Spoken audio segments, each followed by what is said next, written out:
sports and do other things, man. No sports, yeah, exactly. But other than that, guys, you know what time it is? Okay.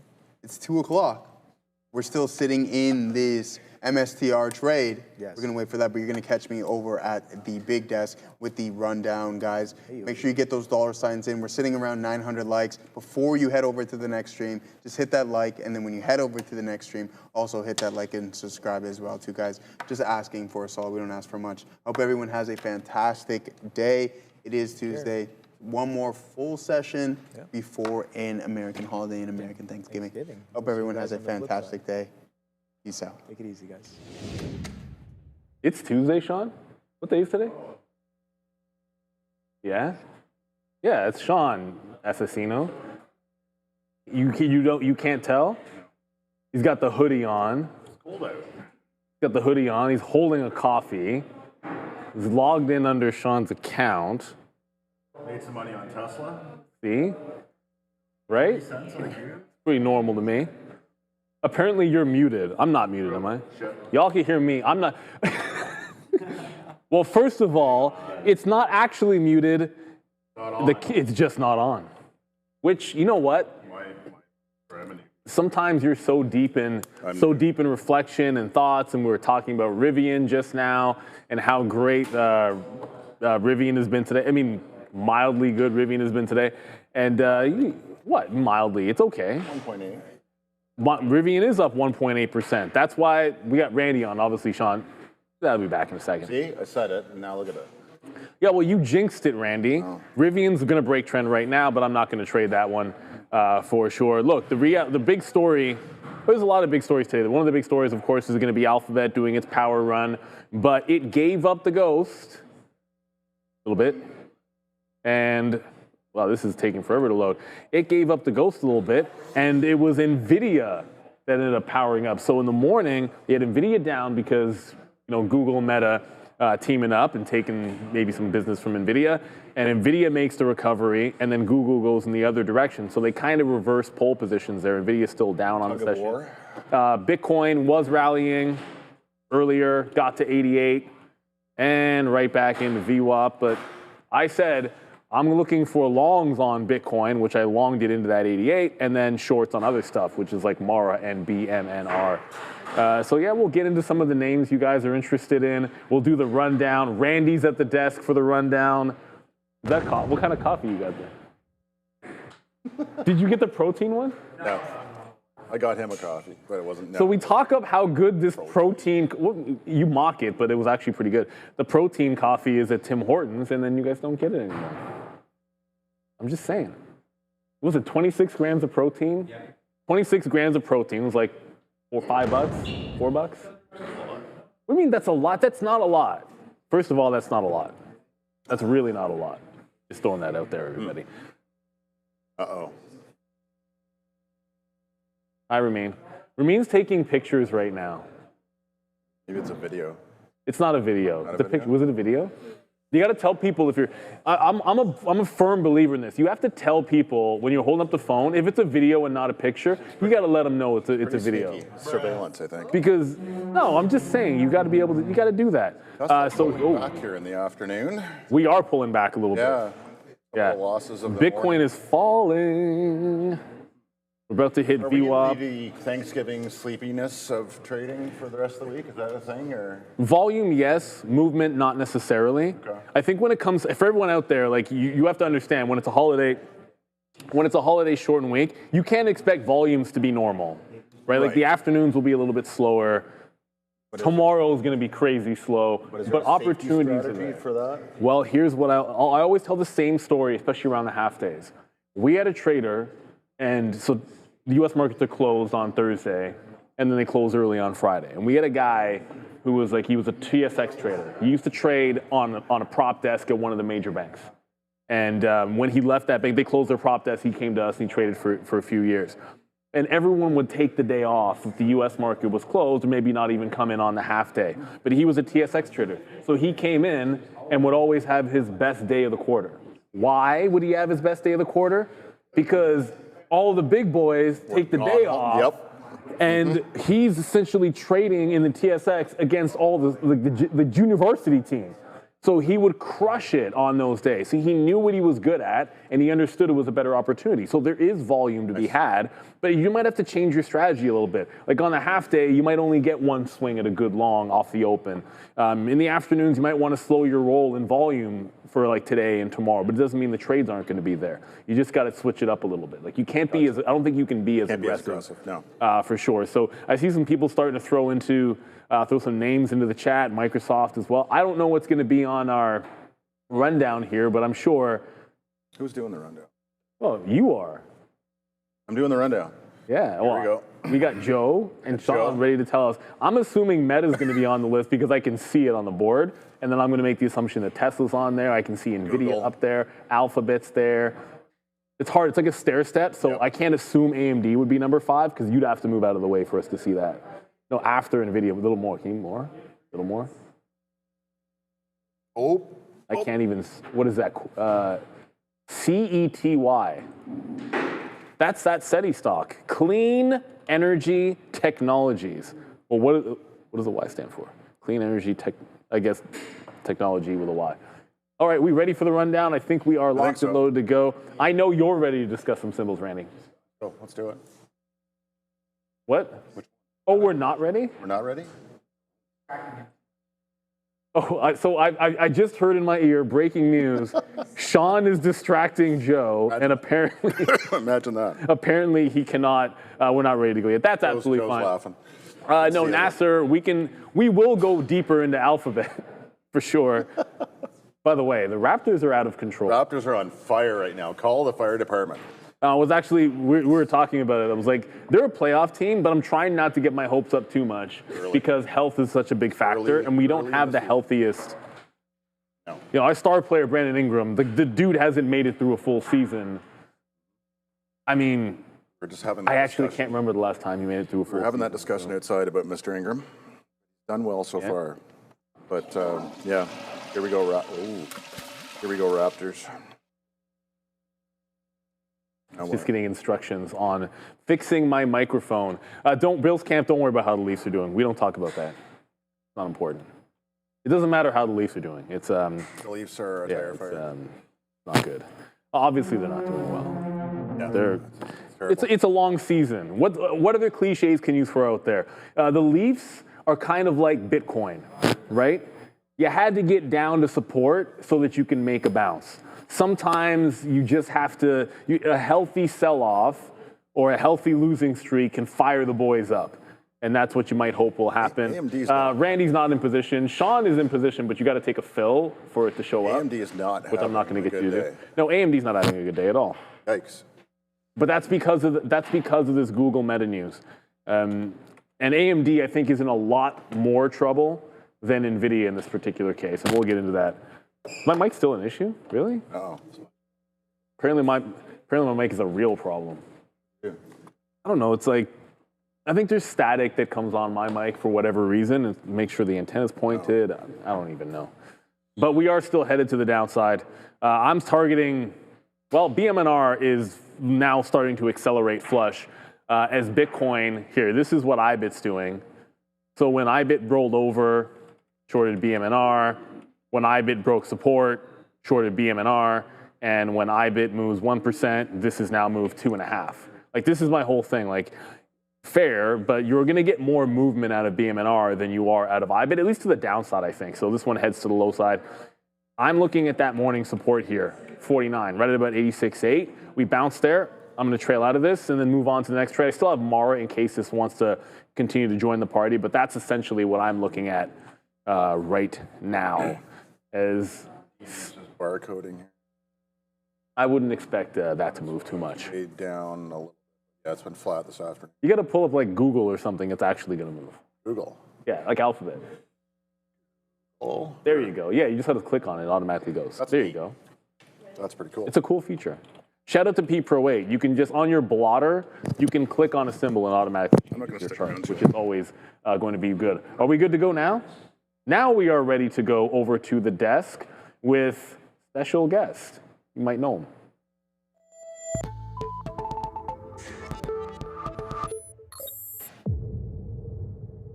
All right, guys, welcome to the afternoon rundown. This is going to be a special episode because we have a guest, and you might or you might not know him. To start it off, guys, all right, to get it going, you're right in front of the old camera there, guys. This is the segment brought to you by Trader TV Live, where you talk about the names that you want to see in the chat. We've been off to a great start here at the start. Let's take a look at some of the overall market here. We're going to take a look at the Dow Jones first, Katina, man, before we get into things. What do you think about the Dow Jones today? Up substantially, trading higher with the overall market. I think it's a good move across the board. Oh yeah, no, I think with Apple had a strong move today. Obviously, a big component of the Dow. Of the Dow, yeah. As well, right? We saw healthcare stocks get today as well, UNH, names like that. So the Nasdaq is something to talk about. That's for sure. It's been a wild ride, obviously, for the Nasdaq. Oh, it's done. All right, and that was short-lived. So, guys, let's get right into it, guys. We're going to take a look at Kohl's. We'll start off with Kohl's, guys. Shares are trading higher after the company beat Q3 earnings estimates and raised full year 2025 guidance. The stock may also be rising amid the high short float. You're in the camera. Now, a high short float in Kohl's. Trading higher, guys. What do we think about KSS? The only question we have to ask ourselves here is, does Kohl's get as high as its short percentage? I think it might have already done so. 37% short float, which I was surprised by. I'm not going to lie. I didn't realize that the short float was quite that big here on KSS. And that's a lot of the story. You can talk about the retail turnaround, and that's fine. But squeeze central. And I understand, like, this hasn't been very good for a very, very, very long time. But this is a pretty undeniable turnaround. Like, this was a $6 stock at the April lows. Not like $10 for a double up. This was a $6 stock that's now at 21. And a huge level got blown out today at about $18. Just look at the daily chart. So the shorts, if shorts aren't trying to cover here after this earnings, I feel like that's a lot of what's been happening. I think you could if you get past this 21.5, you've got a little bit more room to go. I don't know if I'd be buying it up here, but ring the register, and if you've got the win, maybe take something off and let house money run. This is not a name that I'm thinking mean reversion on. It just hasn't even shown you any signs of Asian. 35% for Kohl's.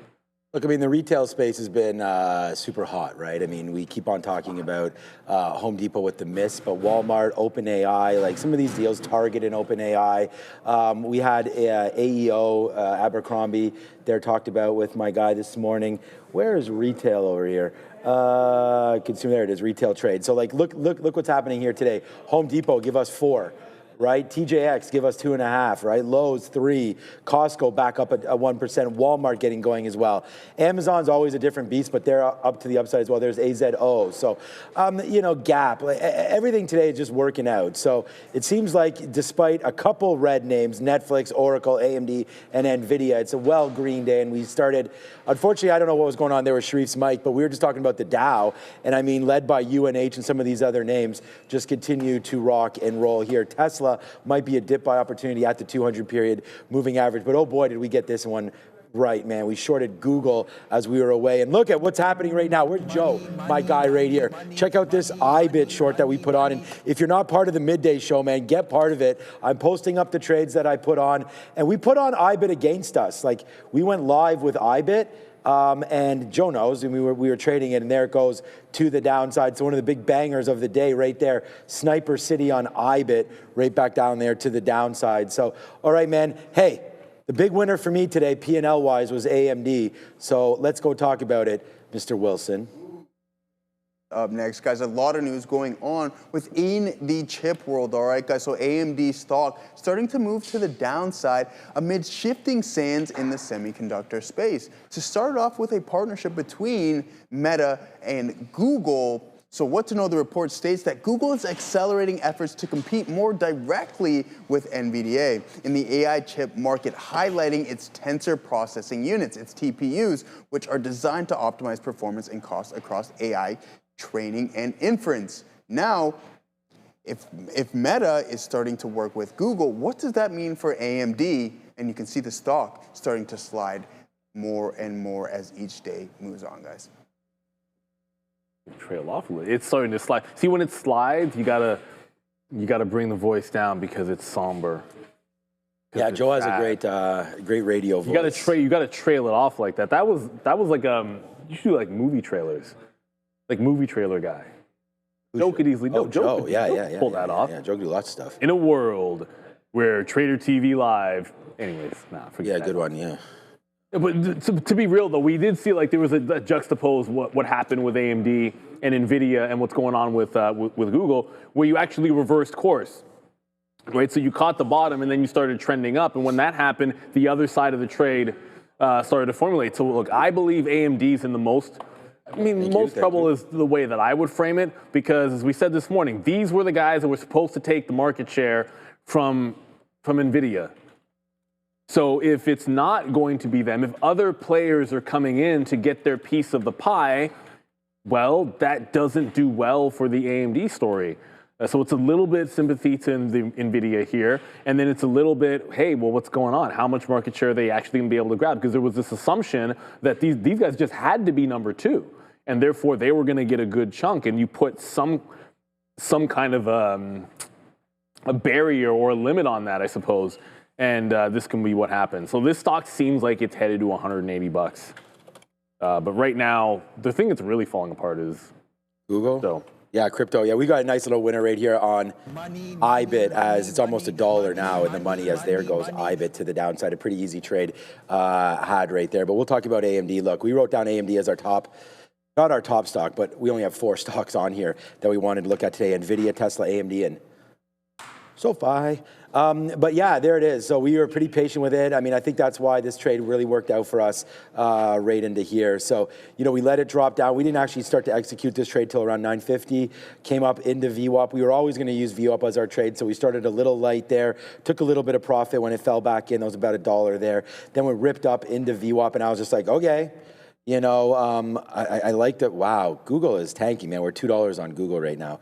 But there it goes to that downside again. So we wanted to make sure that we were in something, and then we just started to double touch, triple touch down here near the low of the day of 195. And then, you know, as we left you guys at 10:30, 11 o'clock, we just started piecing it out. 50 at the time, 50 period VWAP breaking there. So not turning this trade into a loser whatsoever, and boom goes the dynamite. So definitely a big P&L day there on AMD, just by sort of catching the drift up and then letting it fade right back down. I mean, we had the idea short from the jump, and we did it. And, you know, just letting me know that, hey, when you get the good feels, you know, about a stock and about a direction, you should be there taking it. Oh, boy, there goes Google right now. Like, what a monster move here. If this is your style of trading, I know it's not everybody's. We talk about that, but there it is, man, 250, and boom goes the dynamite right to the downside. Watch out, though. The 200-period moving average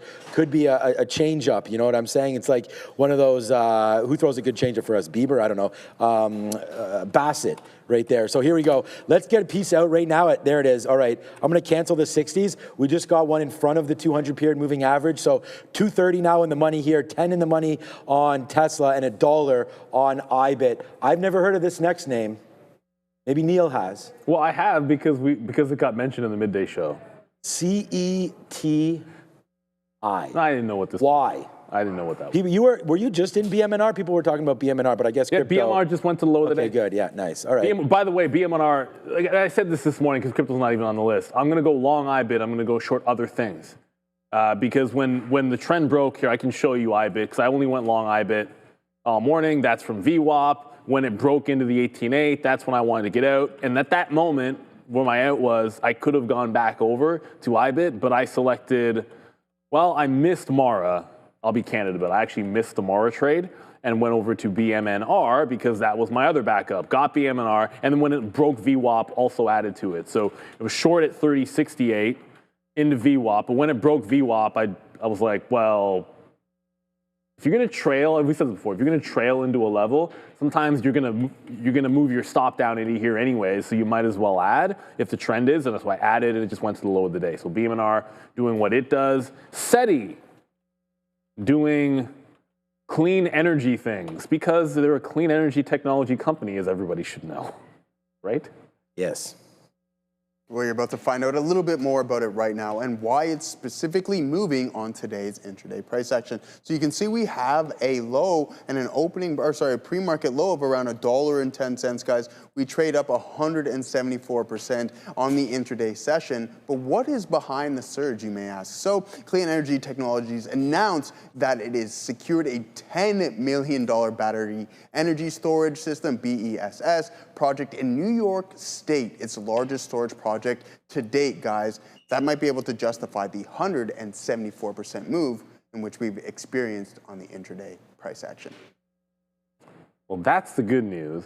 The bad news is it just lost 10%, as it looks like it's rolling. It's up 110%, so I guess that's not the biggest thing in the world. However, I would say something very distinctly just changed at $2.50 right now. So if you were in this one to the long side, it was trending up, and I still have my, there we go. It was trending higher, broke this trend line at 250, and then just rolled over back potentially into VWAP, not quite into VWAP. So that is a very clean trend break from the middle of the day on CETI. This also, oh my goodness, it's also, so it's also a reverse split dumper as well. But the good news is it bounced right off $1. So that can be good technically at times. But the inability to hold the prior low off the reverse split, which would be about 225, if it closed under there today, not good at all. That's all I got to say. So if it doesn't close above 225, I think this is, this might not look good for the rest of the week.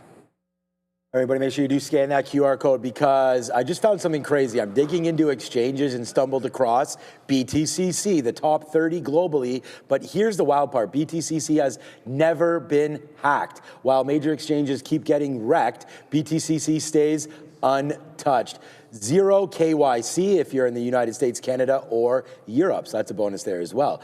Through Trader TV, you get 100 USDT coupons for registering, plus 15% bonus that covers losses up to 15K right there. So seriously, what are we missing? I don't know. Make sure you do scan that QR code for more info. We want to thank BTCC again for sponsoring, as of course we just talked about crypto hitting the south side here. I do want to make sure that you guys recognize, because we don't have Tesla on the board, I don't know why, but Tesla right there, 413 VWAP will be the out for this one. Obviously, we took some out at 420 the first time we got there. That magical price, of course, of 420 came into play one more time, and another out right here at 322.22 for Google. So a couple good trades happening on that side right now as we wait to see what this NASDAQ wants to do. So funny that we may go up and down and we're still landing at up 0.12 right now.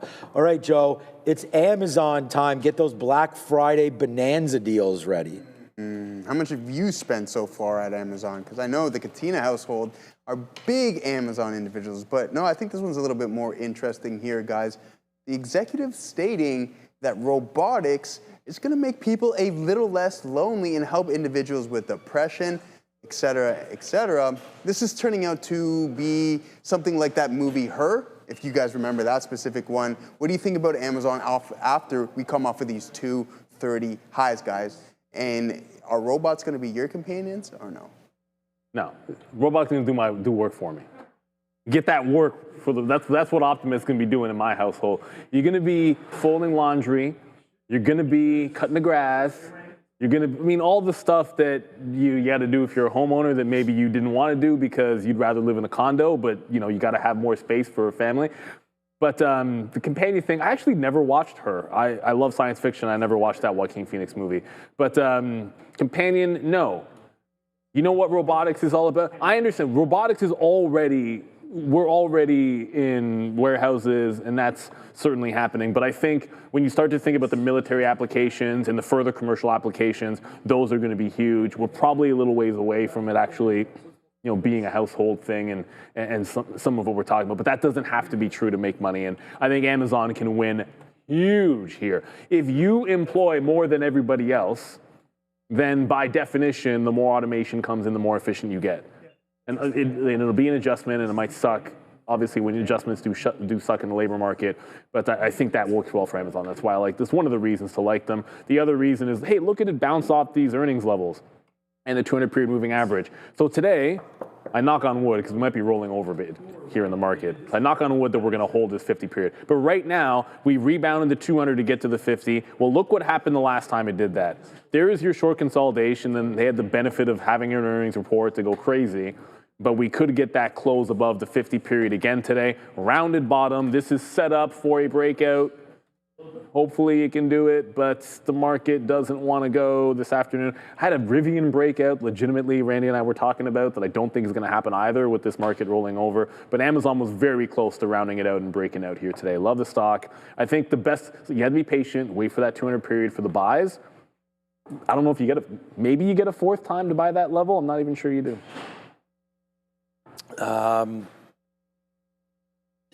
Here's crypto. Yeah, just so you guys know, like when we went live, you can actually go back to 1240 on the midday show. My stop on this is $50.05.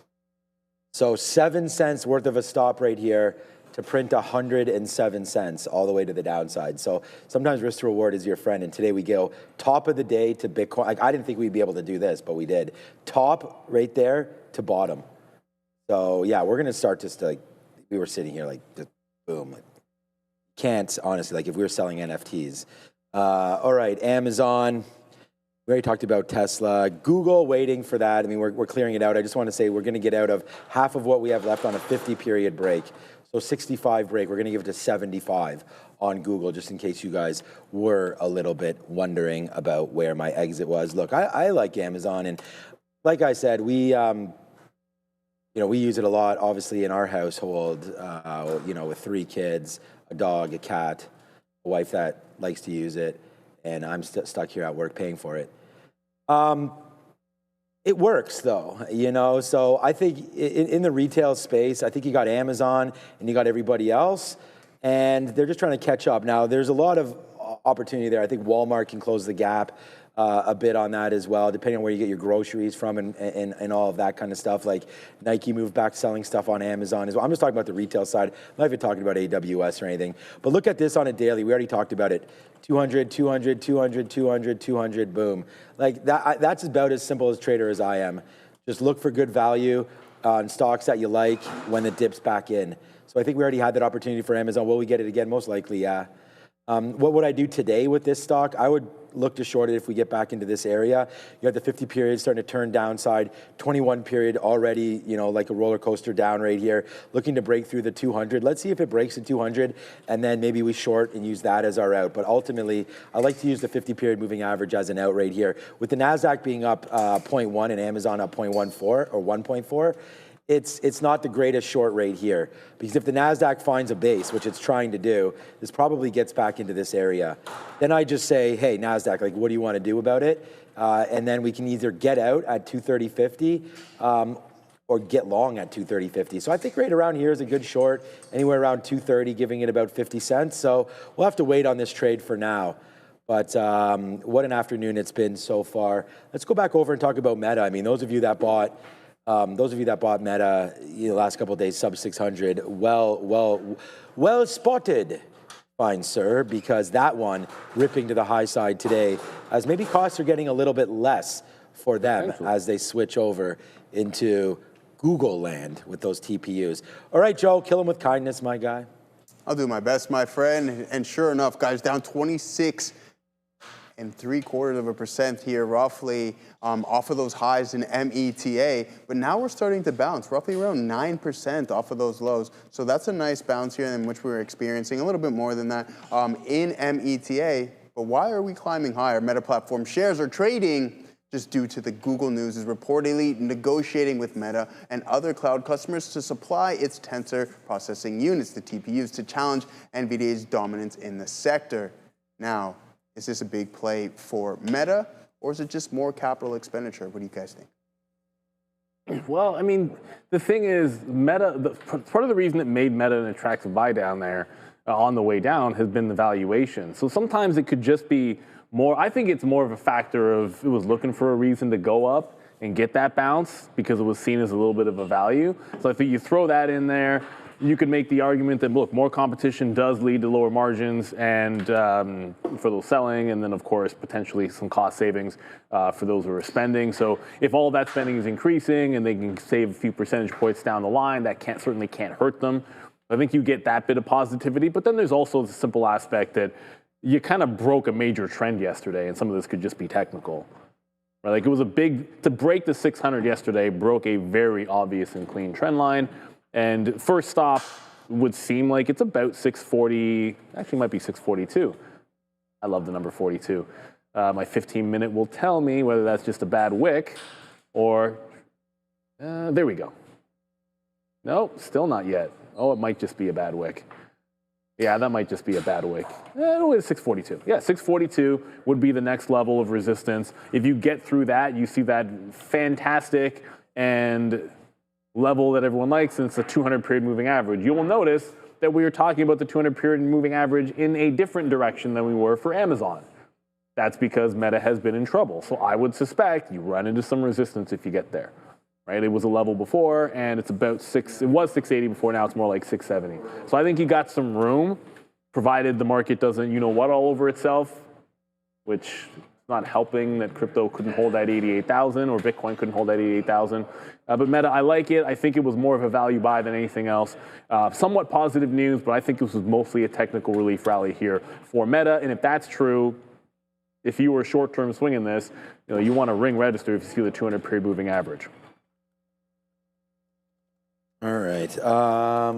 Meta, yeah, I mean, we already sort of talked a little bit. I mean, those are good ideas there. I was saying anything underneath those levels was a nice buy, to support that Meta. And Meta's going to be back. I mean, I always, you guys have been watching for a minute, I said, like, every time someone's born, Meta gets a new client, and that's been like that for years and years and years that we've been talking like that. I was always, whenever I think about Meta, there's not too many other social medias out there that we can actually trade because they're all sort of gobbled up there, whether or not it's LinkedIn with Microsoft, and obviously that's going to be a lot different than an Instagram type of thing. We can't trade TikTok, and Google is YouTube. I mean, some of these things just getting carried away right now with Google. So I always go back to like Snapchat, and I know that Snapchat's not a name that any of us are going to try to hold for the long term. I don't think that's going to work out too well for us. But for this $7 bid right here, that worked out well, man. 7 to 9, and then back in again. And I think we might be able to rinse and repeat that. I don't know if there's a buyer down here, but there seemed to have been. This was about a month. This is August 12th all the way to September 12th. Yeah, so we had about a month of sort of consolidation before breaking higher. So I don't think we want to buy in this area yet, but we're getting close, man. Like 715, 720 there for Snapchat, I think, has a chance. So if we can drop down 10% or so on Snapchat in the next couple of days, it might be worth month trade, something like that, back up into the 200-period moving average, which would give you 20%. So there is an opportunity there for sure on Snapchat. So be careful right there. Rob just moved these. Pass these to me, Rob. I got them. These vitamins, but the thing is, I actually forgot I had these here. So I didn't do it. It is. Yo, what's up, Randy? What, you want to host a show all of a sudden, Randy? These expired. How old are those? You've had. I don't remember these were here. You've had those for years, bro. I'm hoping this is not right. Dude, you can see the. Yeah, you can see the dust and everything on here. Yeah. What does it say? April of 22. Still good. Still good. It's a those dates are suggestions. Probably just fine. Well, no, this actually says expiry. Well, I think April. I think the prudent thing to do would be to do like a test. This is why Costco wins, man, because you think you're getting good value, so you buy like apparently 365 tablets. And did you forget your vitamins today or what? We don't have there's not too many left in here, anyways. Maybe there's 50 or so in not here. Not too many, only 50. Well, that means at least at least we had majority of them, so we probably still did okay. But I guess that I best throw these out. Yeah, you best be, or That was too easy. yeah, That was only 5 minutes. that was like a dunk. It was That was, Brandon that was Ingram. probably way too loud. Brandon Right there. It was So kind of full. yeah. mean, No, it wasn't that full. I told But you it was even 50. still 50, you still get. Oh yeah. Still slightly heavy there, but anyways, shout out to everybody. Take your vitamins. I do like athletic greens in the morning, so that gets like 70 fruits and vegetables, and you guys can look it up. AG1. All right. Yeah, let's go. Give one to Joey. Yeah, see if he comes to work tomorrow. No, we need these guys around. I mean, no Sharif. It's not going to make anybody sick if you have it. It's just not going to have any effectiveness. Yeah. You're not going to get. I don't think you get sick by having it. Yeah, no, exactly. All right, so it's 2:35. Welcome everybody. Earnings tonight. I don't know. A few names. We'll double check those. Dara normally sends us the list. We can go to earnings.com. CleanSpark, Dell reports tonight. Yep. CleanSpark reports. Dell tonight. Dell will be a good one there. Why can't I remember anybody but those two? Turn into a gremlin if you eat those. Off the top of my head, Autodesk, PagerDuty, Zscaler, HPQ. And that's just off the top of my head. CleanSpark, Dell already mentioned. I do have earnings preview infographics, which are very detailed, including guidance and what they're expected to report this quarter and what they reported last quarter. Those are already ready on X for HPQ.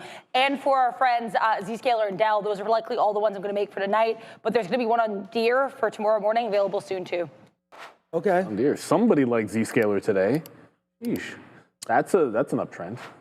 Yeah, that'll play. Palo Alto following, or I certainly hope. Well, I mean, after the Palo Alto did this last time, it fell 3 days sharply in a row, and it didn't even. And see the psych out. Like last earning, come on, load. Whoops, what? Palo Alto, not Palantir. And now it'll take forever to load. Wow. Big Palantir will buy Friday Palo charts Alto at some point. And it's Friday charts on a Tuesday. So this was last earnings. See, 3 heavy days in a row and then trending for another week. This time, you get 2 days and then it's already bouncing. So it's a similar pattern to what happened last time for PanW, where they just, they get a little conservative and then they get sold off and you want to buy the dip, but you waited a week and a half instead of the 3-day rule. This time, you just buy it on the third day, bag your 180s and you're laughing. So Zscaler, I think it's a good space to be in, but the majority of the earnings I feel like PanW, CrowdStrike, even Zscaler before, Fortinet, like they've all kind of just been dipping on earnings, regardless of what the numbers are. So why expect anything different? You wait it out and buy the dip, and you've been rewarded on all of these. Fortinet, possibly a little different because its charts not quite as good. Like you've been able to catch bounces, but they haven't gone back to the highs, whereas Crowd did, PoundW certainly did as well. I don't know if it can now. Zscaler will look to do so as well. So let us know what you guys are looking at. We are now done the rundown. Like my first thought is currently, if we continue this breakdown, what didn't happen this morning, I'm looking to continue. So I got out of BMNR, it's right at the low, but still Mara has not broken down. So what I want to do is I just move my trail here, and I say if you move trail, then also short the level because I'm trailing out there anyways. So I'm going to try and add in here with my trailing stop, move down to just above 1070, and then see if this will follow suit to the downside. So for me, it's been, it was only crypto this afternoon. Well, lunchtime, I should say. So out of BMNR at the low of the day, looking for Mara. This one feels a little bit overextended, BMNR, and part of the reason I felt that was ETH did not break anywhere near the lows. Like ETH is already bouncing pretty heavily, or not heavily, but decently is the word I'm looking for. Decent bounce in ETH, so I figure it kind of makes sense to get out of BMNR. And if IBIT continues to break down and ETH is bouncing, then go to something which is more Bitcoin related, which would be Mara. Yeah, I'm just gonna let it bleed. Like honestly, I don't know what else to do right now. I mean, Google right here is $2 plus and going lower. I mean, I'm gonna take something out right here at 321.75. So I'm going to put a bid right there right now just because it's a 200 period moving average. So we will have to take something out there. So we'll do it. And then, well, we don't have to do anything, but that's what we're going to do anyways. And again, just this comment, we were going to get out at 325 break. So, this trade is already well working for us. And then the IBIT stop, I don't really have a stop on this one. I was going to use, First of all, I was going to use VWAP. That's where it is right now. But what about just a trailing 50-period moving average right here on IBIT? And just to try to see if this one will bleed into the close, 51.21, 49.21, sorry. Get out of that 100%. We have these cool keys in here where we could just set up, 50%, 100%, 75%, whatever, of your position to get out, or we could set up hotkeys that will punch us out at whatever level we want. We could just manually get it out. Very similar to many of your platforms, but that's just what we're going to do. And look, I think the NASDAQ is looking like it wants to break, like just keep going lower. There's no levels to break here, but 25,000, we just took it out. We tried to bounce around it. We did bounce off of it, then we took it and didn't even, we retested a little bit with these wicks, but we never closed a candle above 25,000 right now. So yeah, downside bleed continues here for the market. We're at about 2 times our goal here, and we lost it. We were at that real early with this Tesla trade, and then we lost it all back into there and went red on the day before catching lightning in a bottle with Tesla there, $12, $13 to the upside there, and made that money back, to get us into green today. So that's so far so good. But watch out. I am stopping out on this one, breaking through VWAP. So that's going to be 413. I have that 2% left on this stock. So this is just a runner.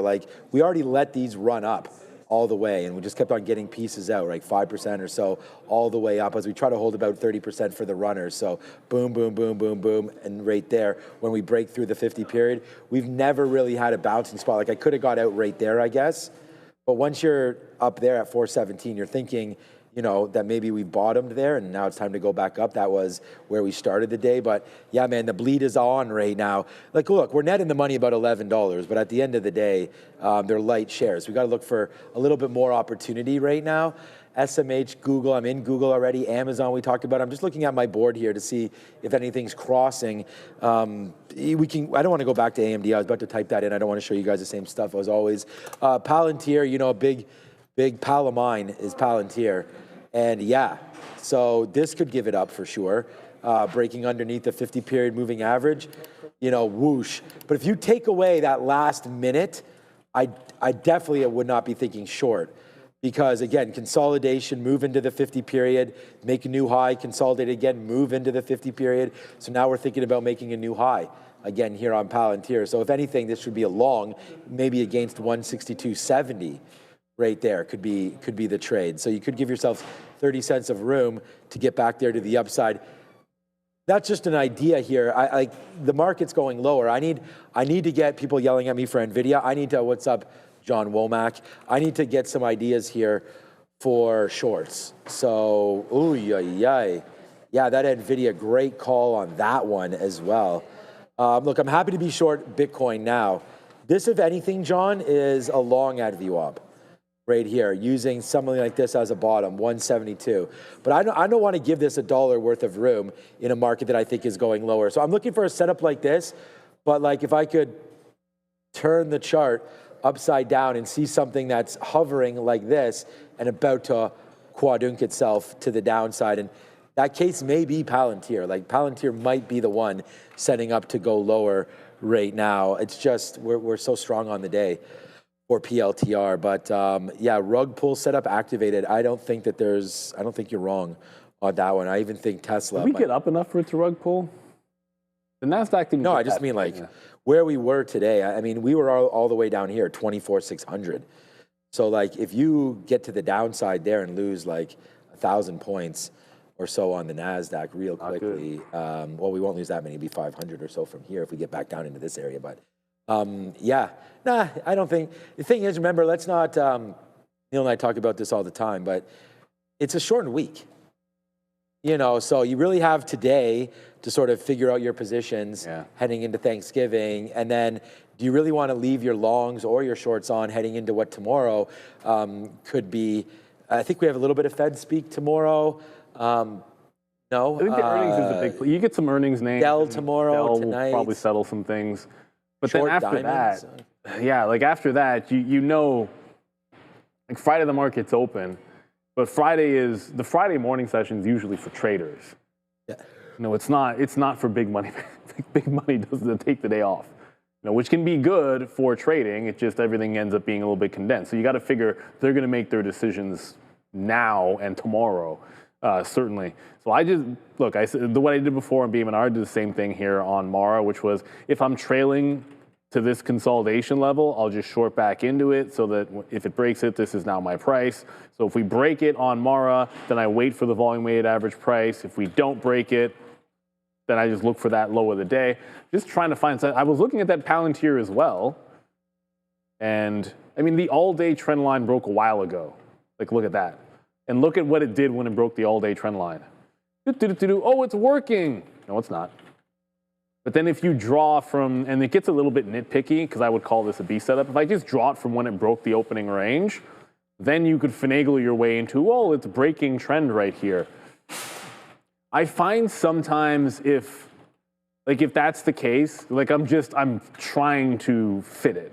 Like, yeah, sure, that it is a trend line break from there, but it also did not behave when it broke the all-day trend. Right? Like and that was a pretty clean all-day trend line for Palantir, like very clean. Like look from the morning, and then it dipped hard into that level and bounced clean at 1 o'clock. So it was respecting that, and when it broke, it gave you nothing, and only now it's going to roll over.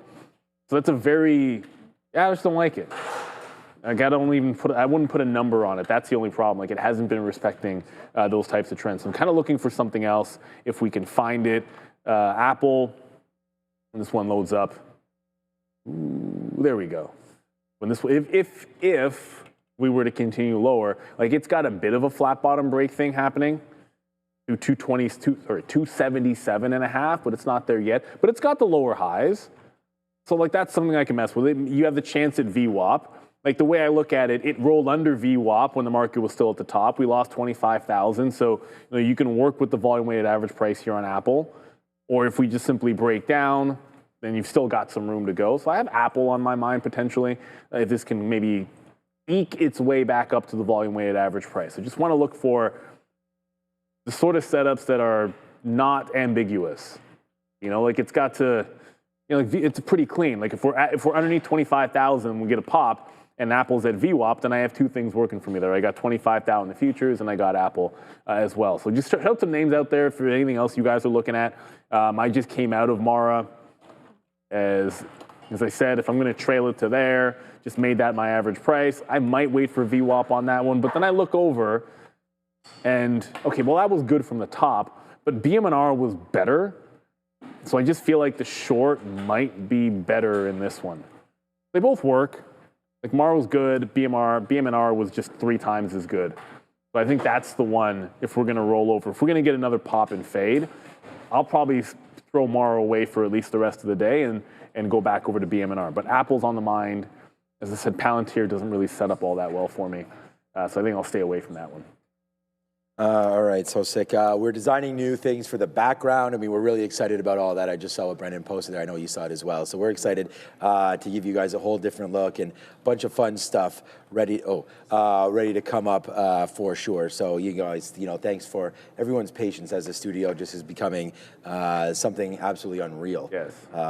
Maybe one day we'll be able to do like a meet and greet and we can show everybody what we're doing here at some point. But we do way cooler in person. Yes. We do want to say to everybody, though, scan that QR code that's right in front of you here. We keep on talking about this. You see me trading the TQQs, but if you are located here in Canada, Global X has an absolutely great product, of course. It's a 3 times daily levered ETF, and you're talking about U.S. Treasuries, semiconductors, the S&P, the TSX 60, all of that involved here by Global X and Beta Pro 3X daily. They're also hedged towards the US dollar, so you can get a more pure play performance out of your asset class. They are also, take advantage of this, man. You only got 1 month left.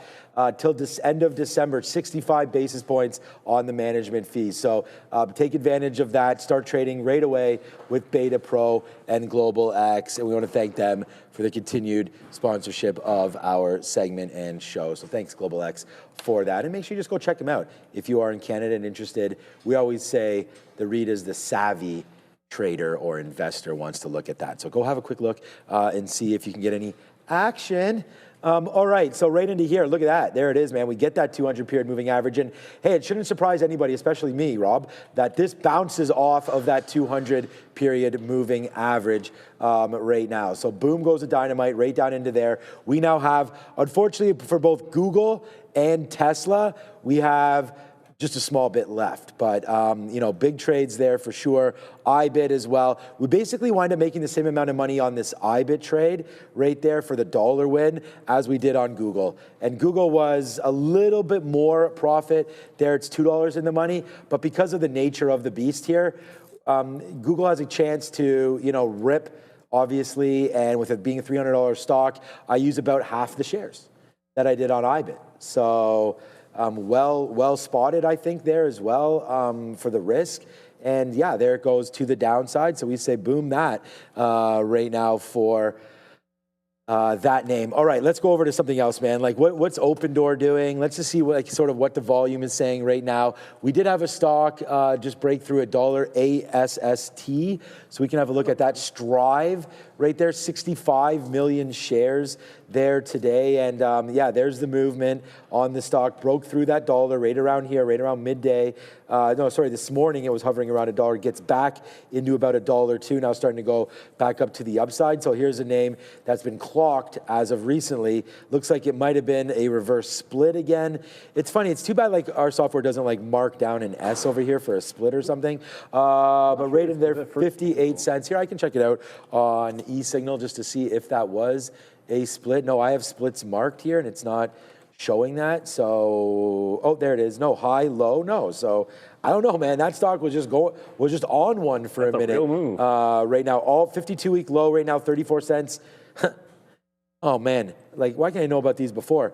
52-week low, 34 cents. 52-week high, $13.42. So that's quite the move. It split last July, it looks like, down there. So I don't know. But yeah, there it goes, ASST. So that's a mover for you guys today if you wanted to. Golfing fisherman surfer in the chat just says Vivek Ramaswamy is the 10% owner of that company. Okay, maybe. Really? I bet you he wishes he was 5%. Okay, so that's ASST. I don't know. Probably not, but maybe. No, that's not usually how it works out. Usually you go all the way down. No, sorry, Vivek, you have to keep your millions somewhere else. Just as long as you don't dollar cost average, like you buy a penny stock and then you DCA into it so much that you become an activist investor. You don't want that to happen. Yeah, you have to start declaring you own 10%. Of the company. Because if it goes down far enough, maybe it gets cheap enough that you can. I know somebody that really believes in their company or believes in what they're doing, and founder-led micro strategy. The strategy is getting more and more micro. Like I know they switched their name to strategy. Maybe they should have kept micro strategy because right now you are throwing up all over yourself. And I mean, I really don't wish that because I know there's a lot of traders in here that trade micro strategy, you know, as sort of the proxy for Bitcoin. And I never even thought about this the other day when someone put in the chat and they said, like, look, a lot of traders will be on MicroStrategy because, you know, their country or something, doesn't allow for cryptocurrency trading. So they go over to MSTR. But now you have IBIT. Like, I don't know how that all works. You can't win. The hedge short this and what the hell just happened? Okay, well, Bitcoin just ripped back up, so we get out, man. That's a face slapper. We get out of we told you we didn't have much left, man, 2 to 3% of all of these positions. So there it goes, breaking through. We should have got out on the 50-period moving average. We were being lazy and didn't notice right there because remember we put it at, when it was up here at 20s before, we could have saved ourselves like about a dime and got out a little bit better. So we're not going to cry over spilled milk, but there it goes, man. Nicely cooking now. IBIT back there to the upside. You wouldn't be able to tell looking at MSTR. I almost feel like the IBIT move was grander than that. But Adara, though, was something to say. What's up, Adara? Yeah, just to comment quickly on that, Vivek Ramaswamy, Strive. So he actually did co-found Strive Asset Management in going back to 2022. Now, Strive or ASST actually went public, as far as I could tell, via a SPAC. So that's kind of maybe explaining certain stock-related things here. But yeah, he's been involved with the company since he co-founded it in 2022. That is according to info that I found. Back to you. It's a SPAC. It's even worse. Back means, yeah, that somebody's long there at $10. That's no, like my first thought came in. It's like that means there's a lot of people that have $10 on a stock like that. So like, is it just $1.05? But it also means even when it went to that $13, $1.05? like you barely got anything out of it. We already have the menus for December 1st already. These guys are sending us the menus 2 weeks in advance over here. Early. I cannot look at it though. I'm going to keep it in the inbox. Sorry, point of clarification. Apparently, it was a reverse merger with an existing NASDAQ company. So not a SPAC, but a reverse merger. My apologies there. That transaction closed in September 25, so it's only been public for a couple months. Do not apologize for getting a story September of 25.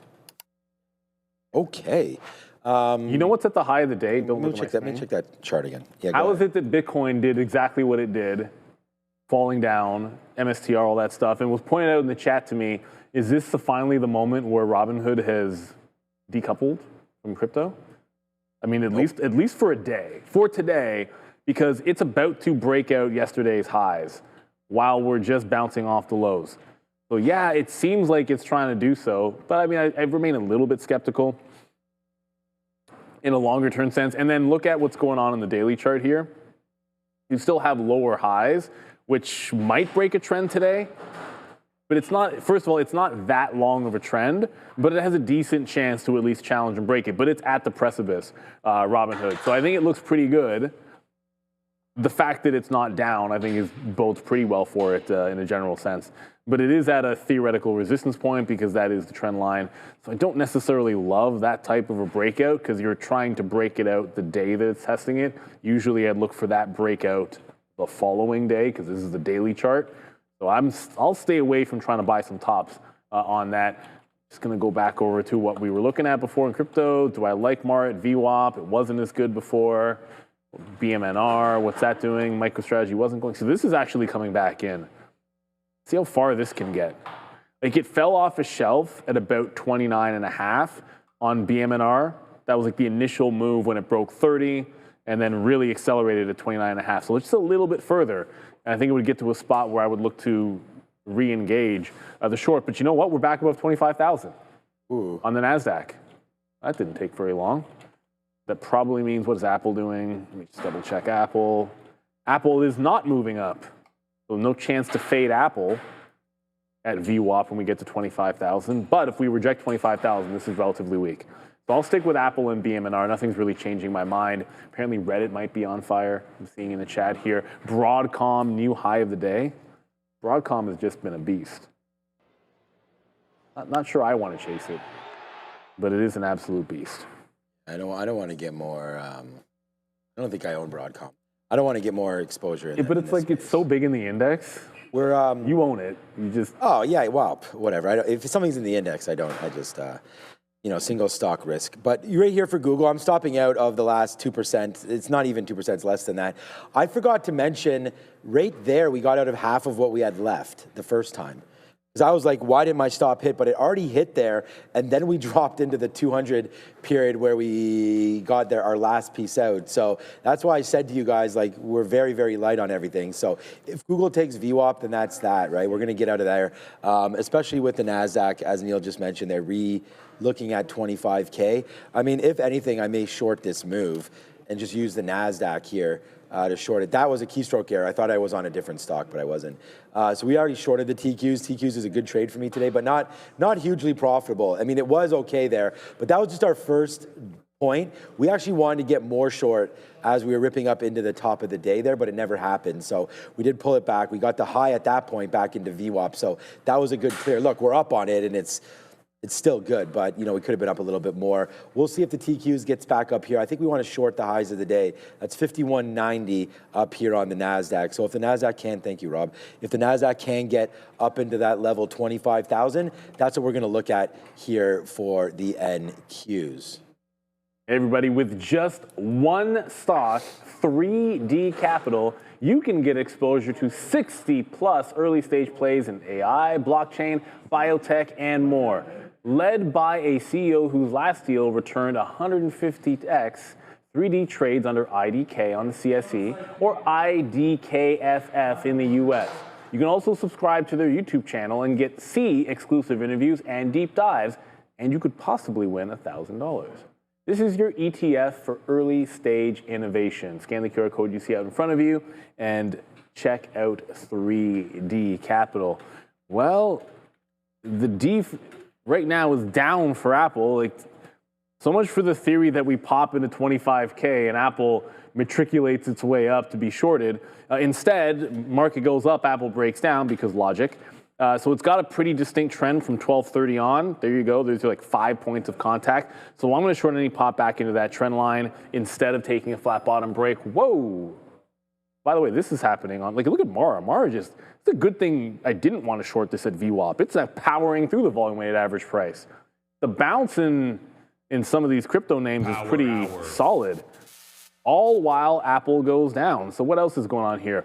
I know everyone was talking about Broadcom and we didn't show the chart. That's, you know, we can do that work. I'm trying to be patient, waiting for Apple to get to my price. Don't want to compromise in lighter volumes. Right, yeah, Because when volumes are lighter, even the slightest bounce, it doesn't take as much for it to get back to your price. You kind of travel from liquidity points a little bit easier.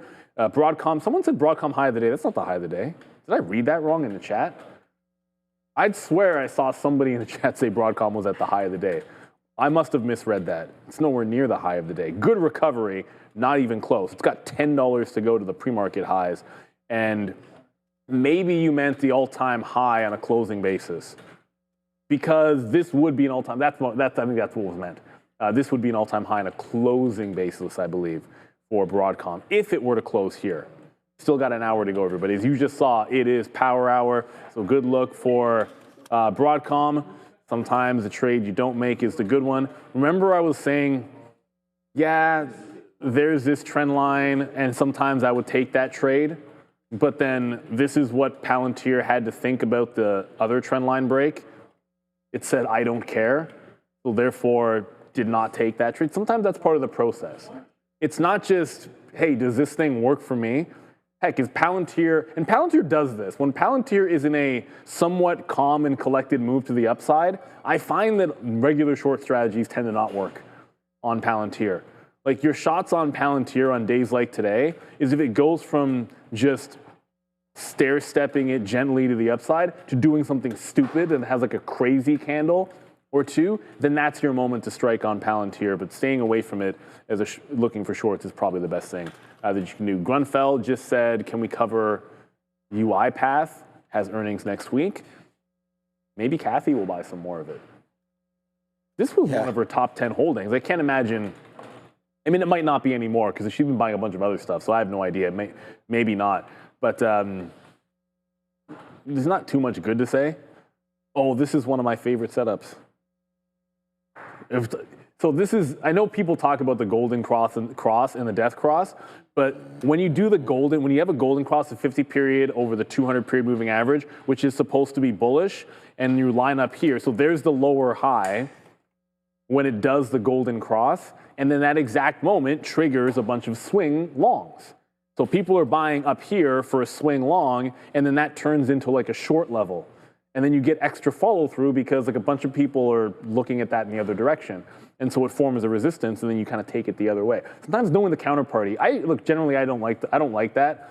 Like I'll like a golden cross or a death cross if I was already thinking that on the stock, and it just happens to confirm it. But most times it's like the opposite setup can be gold. From a risk to reward standpoint, it was just way better to be short. But the 200 periods at least holding. I would wait until you get the earnings print. You need a catalyst to jump off levels here. I mean, I suppose you could guess and just give it to $12 because that's a support level. But I usually like the stock if I'm buying it. Are they reporting, did you say, or they're? I was told in the chat next week. Okay. Look, I don't. Might be a good look there. I didn't even look it up. I don't, typically, if I'm buying a stock before earnings, it's because I am confident holding it through, meaning it's fundamentally a long-term play. I don't try to swing things before earnings. It's just not my cup of tea.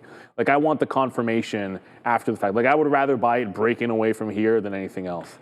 All right, we're getting to the highs. So if Apple's going to give me a chance to fade it, this would be it. Just redraw my trend line, hit save this time. So here we go. So Apple bounced off that 227.50. So it didn't break the flat bottom. And now we're headed back into the trend line where I'm going to look to fade it. High of the day. You cannot stop this market, man. No, you cannot. I mean, we've talked about that a couple of times. It just seems like it's, it could be quite like range bound, but once it gets going, like you can see, like it's only up 0.36. So if we go back to sort of where the day started, you know, like we started right here and made a huge move down and went down into negative territory, obviously on the NASDAQ, and was down 1+ percentage points, and then, you know, ripped back up, basically covering that whole move, and then right back down in, and then just started making higher lows.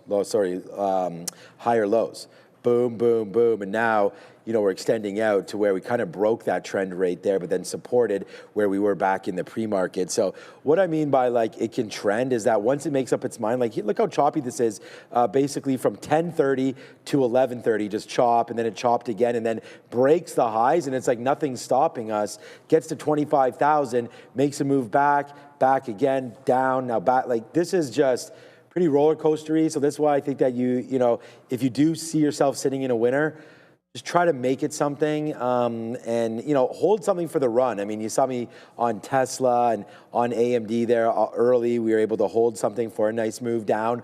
But at the same time, if you feel like you're caught in this chop, try not to play like both sides of this trade, right? And get caught in something. So play the ranges. And right here in Google, I think I'm giving another good example right here. Like that just fell, hit VWAP. So like, I was gonna say, oh my God. Oh my God. Like notice that I still have the same ones that we set up 7 years ago. But there it is. So we go, oh my God, as that comes back in, hits VWAP, that could have been a short, you know, but then it comes right back into the 50 period, that's an out. We got to take it. Like if it falls back down in, we still have some shares left just in case. I don't want to take out all of them, but if we're going to hit key levels, I just want to respect the range and then look for a break, and hopefully we still have something on when the break does happen. Yeah, that's one of the old ones. We have actually a better, this is cash register. Yeah, no, that's the same one. No, I'm on the wrong page. This is the one. Yeah, that one. Yeah, That's I like the better that one one. better. That was a better cash register Yeah. right there. But there it goes to the downside. And so just like we're doing on Tesla, you know, should have potentially taken that out right there. Again, we made the mistake there not getting it out. We just ripped higher. So let's put an offer at 418.50, see if we can get out. The problem is we're just entering the power hour right now. So maybe there's a chance that we get going. I was still waiting for VWAP here on Tesla. It doesn't look like that's going to hit. But wow, nice move to the upside right there. Again, Nvidia. I feel like, what's up, Master P? Make them say, I was just thinking that that might have been the flush on Nvidia when everybody was, former Toronto Raptor Master P, not Percy, I want to say Percy Jackson, but it's not. That's the book. Percy what? No. Williams? Maybe Williams. No. I can't remember. But anyways, yeah, nice downside. Let's just keep going. But nice downside play there. And I was just going to say, like, that could have been washed out. Percy Miller. I should have known that one. But, okay. So anyways, right into there, 170. You know, big volume there on the flush down. Some little candles that we see, some wick bottoms there on the minute chart for Nvidia. I don't know what that looks like on the 5-minute chart. I don't have volume there. I should have maybe looked at it, but I'll put it on. But yeah, so we'll wait to see if 170 hits at some point again. But yeah, all good there for Nvidia, as it looks like it wants to take out the high of the day. I might break that long. Let's watch Nvidia here. 177. That's a great level, actually. What's that? Well, okay. All right, 177 long. Let's keep our eye on this. If this starts going meme crazy, let's go with Nvidia, because we already have our stop. Like, I don't have anything to worry about with, I mean, if anything, this is going the other way right now. So we got to put another, I didn't think we'd get this on Google. So I'm going to put another bid at 322. That's what I mean. Have some shares left in case the stock runs for you. So that's what we're doing. There it is. Give me that. I'm at 22203. 22203. Come on. There. Yeah, the face slapper coming into play one more time right there. So there it goes. Yes, good move there for Google as that fades back out. So yeah, so good trade there, man. We're pretty happy with that one. But let's wait to see if Nvidia, like, I know that's a huge run. You don't want to punch something that's $4 up from its lows. But honestly, Nvidia is a completely different monster. So watch out for 177 break on Nvidia right there. And then you see my Lulu right here? Lululemon, nice move over the last couple of days, man. Now starting starting to break out finally. The last couple times, and we're in this name, you know, the last couple times we did not break 180. Like, well, we did, but we had a lot of problems extending said move. So let's see if the next time, I might be like, I'm probably got on their socks, maybe their underwear. I know my jacket back there is that. But let's see if it breaks Buy more. back above 180. So you should buy Lulu stuff. I just like to buy stuff on sale, but Well, Black Friday. yeah, exactly. Black Friday, I have to go have a double check there on Lululemon Black Friday deals. But let's just wait. 181.50. Oh, I'm wearing the pants actually. I think you'd be patient with this 181.50. Yeah, I like Lululemon, man. We talked about buying that like months ago. Right here, we did step in, bought a little bit before earnings right there, and then bought a bunch a couple days after. So I'm saying that we've been in this name since September right now. So let's see if it wants to finally take that move to the upside. Let's go, Lulu. If you're looking for bottoms, the monthly chart of Lululemon is gorgeous for trying to bottom pick. Oh, Google. This is the 200 period on the monthly. It is triple bottom. All 3 wicks of the last 3 months have held that low, and this one's the green month. So barring, I mean, well, there's still time left in the month, so I might have just jinxed it, but it doesn't matter. It's now held this. I think there's ample room, whether it's 250 or 325. Like those are the 2 targets from here on. And this is purely technical. The 200 period moving average hold here on Lululemon. And you can throw in the fact that it bounced to 50 on the daily as well. So I like it. I said I was not going to add. I nibbled in, but I'm not adding until the actual month bar closes green, because technically that should be the setup. But that's happening next week, right? The end of the month is... This week. Well, because this is the last Monday. trading week. Yeah, so Friday's the last trading day, so literally on Monday. So all we have to do is close here, and then on Monday, you're closing with a green month off that level. So on the trend line of Apple, it's curling off of said trend line, but it's been bouncing off 277.50. If I think a flat bottom break is at 277.50, then scalp it to there, and then allow the break to happen for a separate trade.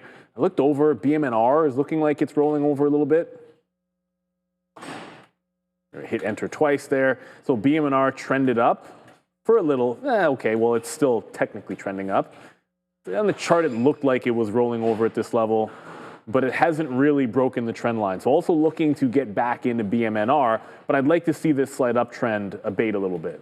Like this came all the way to the low of the day, almost back to VWAP. It could easily go higher before turning, but this should be the next one. Just looking for that clear setup into power hour here. The other thing to keep in mind, because we had MSCI yesterday, a lot of big imbalances. Sometimes you see a little leftover residual stuff that might happen at the end of the day today. There's nothing, I don't think there was anything individually. Today's what, the 25th? Yeah, there's no, oh, wait a minute. Okay, Lennar is apparently a decent sell size. Like 1.3 million shares on Lennar if you're into that. So that's the only thing that we're expecting might be somewhat sizable. And for SNDK, that'll be effective, I think it's effective Friday at the close. SNDK going into the S&P 500. Well, Friday, I guess Friday at 1 o'clock. That might be one of the greatest shorts of all time. I'm going to look at SNDK for some options play for sure. Because it's a stock that was falling. Remember when MSCI got... It's up so much. Not MSCI. Remember when SMCI got added to the index when it had been parabolic? It was like the death keel. I don't think I've ever seen a stock get added to an index and drop the way that it did after. Actually, you know what? I know I've never seen a stock get added to a major index and have the aftermath that SMCI did. It was completely unprecedented. I don't know if SanDisk will be that bad because it would be almost impossible to. I mean, they're in the right space, and I don't want to crap on them too much. It's more just this move that it's had, and it's just like stocks don't do this, because this stock did do that. There's the 50-period moving average when we last broke it, okay? So that's when we last broke the 50-period moving average. So it went up, I can't even see that. It went up 444%. So it went up from $30, $41 to $280. So it's saying... Well, that's 7x. It's saying 444%. I have no idea what this is saying right there, but 45 times 7. No, it's 45. I thought it was 40. Yeah. So I think that's right, 4 times. Yeah, so, you know. That's still 6. No, 40. 45 times 6 is 260. 260. Well, I mean, yeah, it's saying 444. So I don't know, almost 40. Either way, that's 400%. ridiculous. But anyways, at the end of the day, that's just an absolute monster move. You know, because it's probably taking it from a little bit of a different price. That's probably why. Looks like it's taking it from 45. But anyways, I just roughed it out right now.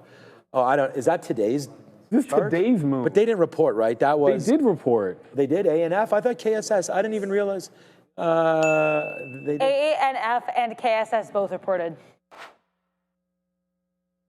Oh, we have a note. We have something for that. Thank you very Wow, much, ANF. Are you kidding Thank me? you, Adara. 37%. I didn't even. All right, So ANF's back to going crazy again? Is this the We're going Sydney Sweeney streaking through one? the quad, everybody. ANF is back. So ANF was like Sydney the Sweeney, never heard of her. Squeeze of all squeezes Right, Rob? for a while. Sydney Sweeney. And it's now made a bottom. Unbelievable. Good for you, ANF. Unbelievable. 38%. I actually had no idea that this was doing more than Kohl's. We've been talking about Kohl's all day. And we haven't mentioned ANF. Well, I know I haven't. Maybe the midday. Just look up who They talked about it, but wow, that is completely insane. And the crazy thing about it is you look at that day, hasn't even filled in the gap from the August highs. Like it's probably still got some room to go. What is our short float on this, on ANF? Because I was shocked by Kohl's because Kohl's was higher than I expected. And ANF is 21%, so less than Kohl's. See, I expected Kohl's was about this, like low 20s, and then Kohl's was 37%. So that's pretty decent size.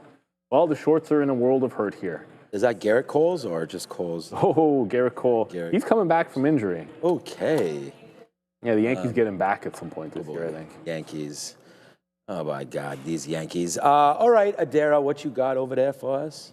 Keep an eye here on Walmart, guys. Wall Street Journal reporting that WMT is exploring adding ads to its Sparky AI shopping agent. Keep an eye on TTD with this as well. We know they are an ads-based play, and TTD actually getting a bit of a pop. So again, TTD moving higher. Walmart kind of not doing too much here as Wall Street Journal reports that WMT is considering bringing ads to its AI shopping agent who goes by the name of Sparky. Back to you. Sparky. The only Sparky I know is that Dog. National Lampoon's Christmas Vacation. His name, she calls him Sparky. Yeah, It's like a nickname there. Chevy Chase, of course. Sparky. Go get him, Sparky. Yeah, go. I mean, who's got short shorts? We've got short shorts.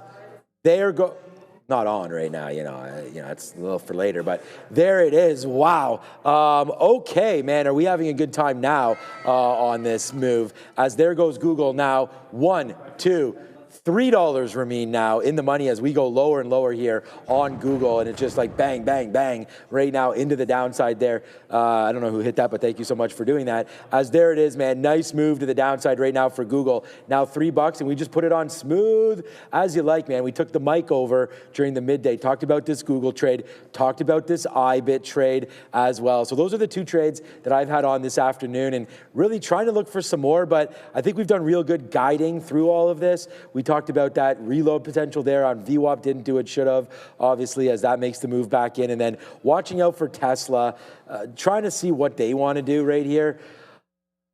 We said the market was looking like it wanted to go to the downside, but that part is not the truth. And then we said that we would try to short up here. 317. Like I said, we're doing fine today. We recovered from that initial move to the downside there where we were long Tesla. Then we were able to catch it back to the upside there. I'm not expecting any kind of violent moves into the close right now, but do you think the NASDAQ goes green?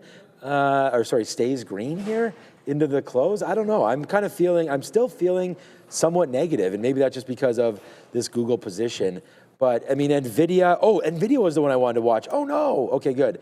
So that 177 was the spot for me. So I want to maybe try to sit here and watch that. Definitely, if we pull back to VWAP, I'm buying this thing. That's 174. Look, man, we still have 40 minutes to go before the market closes, 30 minutes until the imbalances. So I think that there still is a lot of movement potential here in this day and in this stock. for Nvidia. Soxel looks like they've got an early bid underneath it. So that's, again, the triple levered ETF that's representing Nvidia and Broadcom in the semis. So those are what's printing out right there. That's not NNE, that's NEE. Randy is gone right now. I assume I haven't seen him in a minute, but XOM right there with a bid. Not great, man. Randy, we were just talking to Randy about this at 120 the last couple of days, and whoops, all the way back in for XOM. You know, the name that I want to pick up, if there is any more downside here, I was looking at my portfolio. Enbridge just has treated me real nice. I love this. And, you know, a move down here for this energy play, I like it. And again, this is Enbridge, it's the pipeline play where they're the ones distributing. So think about like a highway where they don't really care that much about the price of what they're transporting, but they just want to get it to you. So as ahead of winter months coming through, I mean, we always talk like more oil, more nat gas, all that kind of stuff. They're going to be a gas play. But, you know, with more talk about power and like there's so much nat gas in North America that it's amazing that they can't get these plants like up. I know it costs a lot of money to get these plants going, but like that would be awesome if they were able to do something with gas powered plants. That would pretty much squash all these nuclear plays. Well, that's why we're energy independent here in Canada. Are we? Because of all of, Oh, okay. I was going to say, I didn't think we were, but right, yeah. We should be, but we're not. But it actually is a legitimate threat. Not threat, because look, all these data centers, you're going to need nuclear as well, but you already have nat gas. And so like there's the increase in power needed. You see all of this AI spend. The biggest concern resource-wise is power. So I think to me, you've got to be like after tech, and what's crazy is I would say after tech, like there's Lilly for me and there's Cat, and then it's like GEV, and Enbridge is actually I think it's my largest single stock Canadian holding because I'm in between two banks and not just one. And it's because I've been holding it forever and just reinvesting the dividends as long as I've been in the market because it was such a good dividend play. But I do like them, but I think there is some, you know, when the CapEx spend goes down, there could be a bit of a pullback for them. I just want to address something that Jam Loki in the chat was saying about Tilray above $1. Okay, so it might actually break yesterday's high. I was just saying in the chat that yesterday Tilray also tried to break $1, and you can see what happened. It got to $1.01 and then lost it. But this is a little bit stronger. It's not every day that we get to say this, but Tilray is bouncing off the 200-period moving average and trying to trend back higher. This actually might be something. And it might be something for 20 or 30 cents, you know, into this range, 120 to 130, until you get to the 50-period moving average. It's really not bad. It's a little late in the day to want a top-end break for not much of a reason and not a lot of volume. But I think if this holds $1 tomorrow, when I pop up the 15 minutes, sort of looking at like what to do, what are some ideas for tomorrow? Remember, it's a holiday shortened week, so you might have some unconventional things that are better setups, which I always find it's good to have in your back pocket, maybe looking at some smaller cap names that could do some different types of moves. Rounded bottom breakout, even if it's just a scalp trade tomorrow on Tilray. I just don't want to buy it at 320 right at the resistance spot. That is certainly not going to be my cup of tea. And I continue to be glad that having a process, because if I said I want to short BMNR and then just waited for the first red candle, maybe I'm short there, maybe I'm short there, maybe I'm short here, and none of those would be working. Instead, I like to say if it's trending up, wait for the trend line to break. This is literally back to where it shorted it when it broke the volume weighted average price. So if it doesn't break trend, I don't have to trade it at all whatsoever. And Matt Carnes is asking specifically, what was the halt yesterday in MSOS about? I didn't even know. Did it halt yesterday? I guess it did. But there was the House of Representatives joined the Marijuana 123 Act of 2025 as its new. Who was it that joined the act? It was one House. I'm trying to find the name of one of the House representatives. Yeah. Okay. So it was a House Representative Mast joined the act as a new co-sponsor. So that was yesterday. For the cannabis stocks, I suppose MSOS did halt. I didn't realize it halted yesterday, but that would have been the news yesterday. You're seeing some follow through Here, let me just double check. I can zoom out and, oops, that's not what I wanted to do. I wanted to do this. Yeah, I guess it did halt to the upside. It doesn't take really much to halt it. It's only $3. But let's go to Adara. Yeah, a couple things to mention here. First, keep an eye on Warner Brothers discovering WBD. I'm seeing reports suggesting that they are seeking an improved buyout bid by December 1st, and they are asking their potential buyers to sweeten their offers. Their potential buyers reportedly include Comcast, Netflix, and Paramount, Skydance, PSKY. Keep an eye on DKNG as well, and anything kind of in that prediction market space or gambling space. I'm seeing a report suggesting that Kalshi is subject to Nevada gaming regulations as per a judge. So again, DKNG and any of these prediction-related names, and then WBD on watch as we send you back to Sean and Neil. All right, we can have a quick. I'm failing Hydration Nation.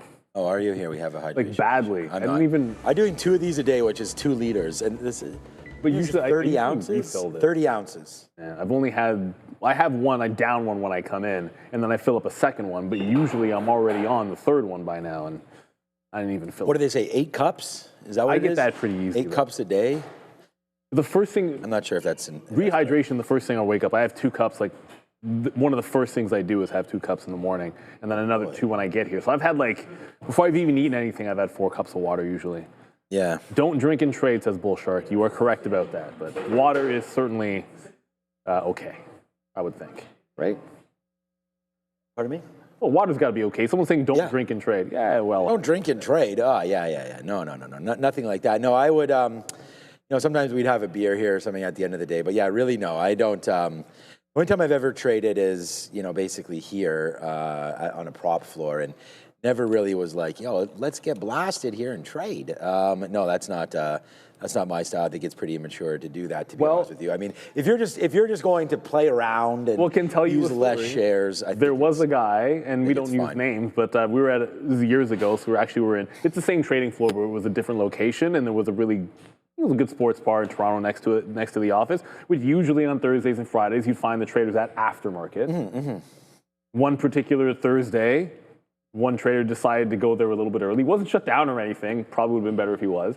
And decided to partake. But then instead of just sticking around and waiting for everyone else to come, he decided to come back and trade the close. And you can probably imagine what happened to said trader. They went from not being shut down. Not much risk management? To being very, very, very much shut down. So unfortunately, and again, I won't name any names, but it's what you would expect to happen. Your judgment is not the same. It's like when they say don't operate heavy machinery. 8 gallons? You're supposed to drink 8. 8 gallons? Who drank 8 gallons of water? No, that's it's the problem. 8 cups. It's 8 I'm cups pretty of water. sure. Or I mean, I could ask. We could ask Gemini. You couldn't physically drink 8 gallons of water. You could not. No, I don't even. You could, but I don't think in a day. 8 gallons of water. 8 gallons? Well, this thing here. This is what's we had here. 8 gallons. Hold on a second. Here. How many? This. 8 gallons. This is a gallon. No, it's physically impossible. Yeah, I mean, that would be 1 gallon is almost 4 liters. You do 8 of these. You drown. You drown? Wouldn't you? I don't know. I don't know, man. No, because you can drink too much water. You can definitely drown. Oh, yeah, you'd be sick. I don't know if like the medical term for it might not actually be drowning, but so like the only trades was DM&R and then Apple on the trend line. But the problem with this trade is it's 278 and then support is at 277.50. So really you just have like a 50-cent range. And even if I were to reload it, like because it's downward trending, you then get less and less out of it if it doesn't break this 277.5 support, which it's not. Someone is just buying the stock at 277.5, 277.5, and then again, so just parked in front of it. If we don't bust this down, there might not be another chance. I am going to look at I don't have my locator up. You might have, but I didn't. Still just sock sell. So 1.1 buy on sock sell. That's about it. Nothing doing there. BM&R was hunting for a reversion in BM&R because, well, heck, the short was good before. It's at VWAP, but still has yet to break the trend. Unbelievable. This is trended up for $1.20. Like you've got to be kidding me. That is not what I expected this to be doing. Like this is supposed to be falling all over itself. Yeah, but why did it just rally? Like it just rallied $1.50 on a $30 stock, and the market's not even doing that much. You know what? Probably ETH is making a move. That's why. And I'm not paying close enough attention Yeah, ETH made a move, but it's not even at the high of the day either. You could get yourself to the ER with 8 gallons of water, real dangerous. Yeah, for sure. It's Yeah. We're not going to be doing any bets. I mean, by the time you drank like 3 gallons, I think you you would tap out. But I do want to do this now because we do have risk alert right here. So I am going to, now that we've fallen, quite nicely off right now and made that potential bottom there at 320, we're just going to put the stop right here at the 50-period moving average. So honestly, 322.11, and we're out of this one, man. We will take $2. What up, Ozan? Hope you're good. We'll take $2 no matter what on this trade, and then just, be pretty happy about that trade there. So we'll watch out for Google, see what it wants to do here into the close. We have no idea. We just showed those imbalances. We'll see if there's anything kicking for that. We did show you before Abercrombie, ANF, and now we don't have American Eagle AEO as well. KSS leading the way to the upside there, though. They're both up 40%. There goes KSS, and heading into holiday season, not bad at all. This was a $6 name back in April. Now 22 and change. Just coming back to where we were last October. So basically a year ago today, what a round trip. You would have said, what have I done if you bought this name a year ago? This is October of 24, and then make the move down, and you probably got stopped out or took yourself out at some point here. That looks like a big miss there on some kind of earnings as well. And then boom, last earnings call, then probably right again here, and then right again here, getting back up to the upside as it is now on like Donkey Kong for Kohl's, all the way back to $21 and now taking out 23, 22, trying to go higher. So KSS definitely pegging off that. So I would say watch out, breaking back down below 21. I should almost put this on Neil's iPad over here because that's a good trade. 21, 30, or 50 breaking back down to the downside tomorrow there for KSS. Shouldn't we have a second one? Huh? I was just joking about the iPad. No, but this iPad is literally dying. Oh, no, I had that one too. I don't even know where that is anymore. It's literally... No. I use it for Notepad just so I can write stocks and levels down, and it's starting to fail at that even. So at some point, I should replace it. I have an old one at home, but it's not an iPad. I have an old tablet I can bring. AMD. Whoa. Someone's saying that there were some positive crypto comments somewhere from JPM. So I would like to... Yeah, I haven't heard this, but it would maybe explain. I'm not going to short this BMNR. It broke the trend line here and closed underneath, and normally I would short that, but I looked over in that moment, and this is what IBIT did. Okay. And ETH is still breaking out, so sometimes it's the short was great until it's not, but something is really lighting a fire under this crypto bounce. So my plan was to re-short it, but you know what? It just has not looked good at any point. And I'm not seeing anything with regards to these crypto comments from JP Morgan. If the person can give more details, definitely let me know because I want to make sure I'm seeing everything. But I did a Google, I looked at Jamie Dimon, I looked at JP Morgan with regards to crypto. I got squat. Squadoosh. Squatty. Mara could go green today. All right, I'm late to the party. Damn it. There's the break of Nvidia. We said we would look at it and we missed it, man. I wasn't even paying attention, but we'll go long here at 19s. So we wanted this trade break, 177. So there it is. It breaks it right there, just literally right now. So we're about a minute and a half late into this trade. I'm only going to give it to this momentum indicator right here. And we're not going to trade it heavy. 176.50. Let's see if it goes into the close. We only have a half hour left, and this is any man's guess, woman, man, anything's guess right now. And I know I didn't even. I'm guessing. You just mentioned AMD. This is such a nice run up there. Nvidia just in the last hour alone is 173.50, 177. So up $3, 3 and change to the upside there, and AMD $5 from VWAP. Yeah, so $5 from VWAP. Yeah, similar on this one too. 173. Yeah, $4. AMD is a little bit more expensive, obviously, than Nvidia, but There we go. All right, we're long Nvidia, man. I mean, this is the trade I want. So we're in it. We took it. We did talk about where our out for Google will be. Tesla's now running, so that's going to be obviously a good trade. We're long Tesla, $12 in the money. It's real. It's real and it's fantastic. You might know something about that. 418.50 maybe for an out there. But yeah, I'm just running Nvidia now. So let's see what winds up happening. I'll take another bid. You know, maybe right around here. Where did we just dip into? 73s or so. But then, yeah, a break of like this 60 area. 73 might not be enough. Maybe 80s, something like that. We're going to get out. So let's see what happens here with NVIDIA. So far, so good. We're long, baby. So let's go NVIDIA alongside, see if it will work out for us. Yeah, and as the market broke the high, Apple decided to go opposite and broke the low. Its local bottom, not the low of the day. Apple's low of the day is way further down, but the 277.5 finally broke. So it turned and trend to 278. And sometimes this is how it's been, where, you know, AI stuff goes up and Apple goes down, and when AI names are going down, Apple's going up. So I think you're getting a little bit of that correlation because the NASDAQ is literally breaking the top. But I said this one's trending down and will take the break in addition to shorting it. So we're going to have Apple here. We'll see where it goes. I'm glad we got away from that crypto move, regardless of what the explanation is. They're all flying right now and looking strong. But a bit of a level break here.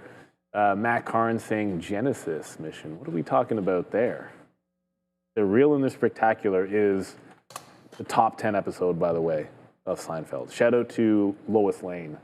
Most people will know that. Oh, man. Shout out to this obvious NVIDIA long right now.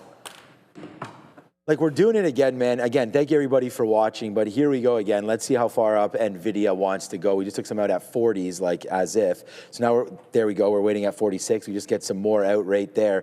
As this trade's starting to work out for us, it's NVIDIA's world, and we're all living in it, apparently. Go, NVIDIA. Go. What's up, Adara? Yeah, keep an eye here on APO. Asset managers are reportedly, according to Wall Street Journal, including Apollo and Ares, have been sued over alleged credit market cartel. If I get more details, I'll let you know. But this headline just came out, and APO just made a new high of day. So again, Apollo and Ares and some of these other asset managers, reportedly, according to Wall Street Journal, being sued here for some cartel-like behavior in the credit market. If I get more details, you shall be notified. Back to you. Cartel-like behavior. But that's what all the markets are. There's cartels everywhere. No, there are not, Neil. Absolutely not. Price controls, that stuff doesn't exist. So market goes up, chips go up, Apple continues to go down. It just seems to be that's the way it's going to go. There is still having there's a little bit of a checkup here. There's still some time till the imbalances come in. If I see a distinct change in behavior in BM&R, I don't mind if this loses VWAP, but it has to happen in the next 5 or 10 minutes. You know, like this would be the time. If you're not going to do it now, the reason I say that is BM&R has had imbalances every single day. So I don't want to get too close to, well, it could randomly be 2 million to the buy or 2 million to the sell. So if I don't get it soon, then we don't get into it. But the continuation in Apple kind of continues to fall. So started at 78. It's now at 78 and a third. We added back in. We got out at the $0.50 and then jumped back in at the $0.50. So it's basically the same thing. And we're looking for this to get down into 77s. As one of the strongest Mag 7 names was going to, actually that is not going to be an all-time high close, is it? On Apple. No, it wouldn't have been anyways. But it got very close, let's put it that way, to a potentially all-time high close. And now, for whatever reason, seems to be bucking the trend. Sometimes it's technical. You don't have to try to explain it. I think it could just be rotation. You know, they buy up the chips and they sell off a little bit of Apple. Breaking news, was that a different story? Oh, okay. Apparently it was just a test. Yeah. Okay, 337. We looked at some of those imbalances already. So, you know, if there's anything, yeah, SMR continues to get hit here. You know, 1850 right now, not a great stock, obviously down another 7%. We thought we got going there the last couple of days, but no, you did not. You cover up those days with this move and you say bye. And we also say, yo, what up to all of our friends watching, no matter where you're watching from. You know, make sure you do hit, you know, the like, the subscribe, and all that as we continue to broadcast live every single day for you at 8 a.m. now. So join us at 8 a.m. New start time. So I noticed that this morning, you know, we had some people joining us. We didn't have enough. So make sure you're joining us tomorrow at 8 a.m. And, you can enjoy everything that we're doing here live.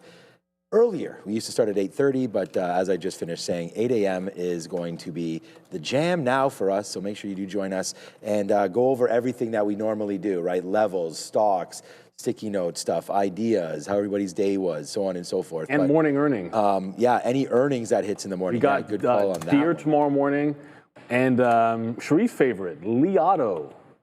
I mean, NEO reported, no one really cared about that today.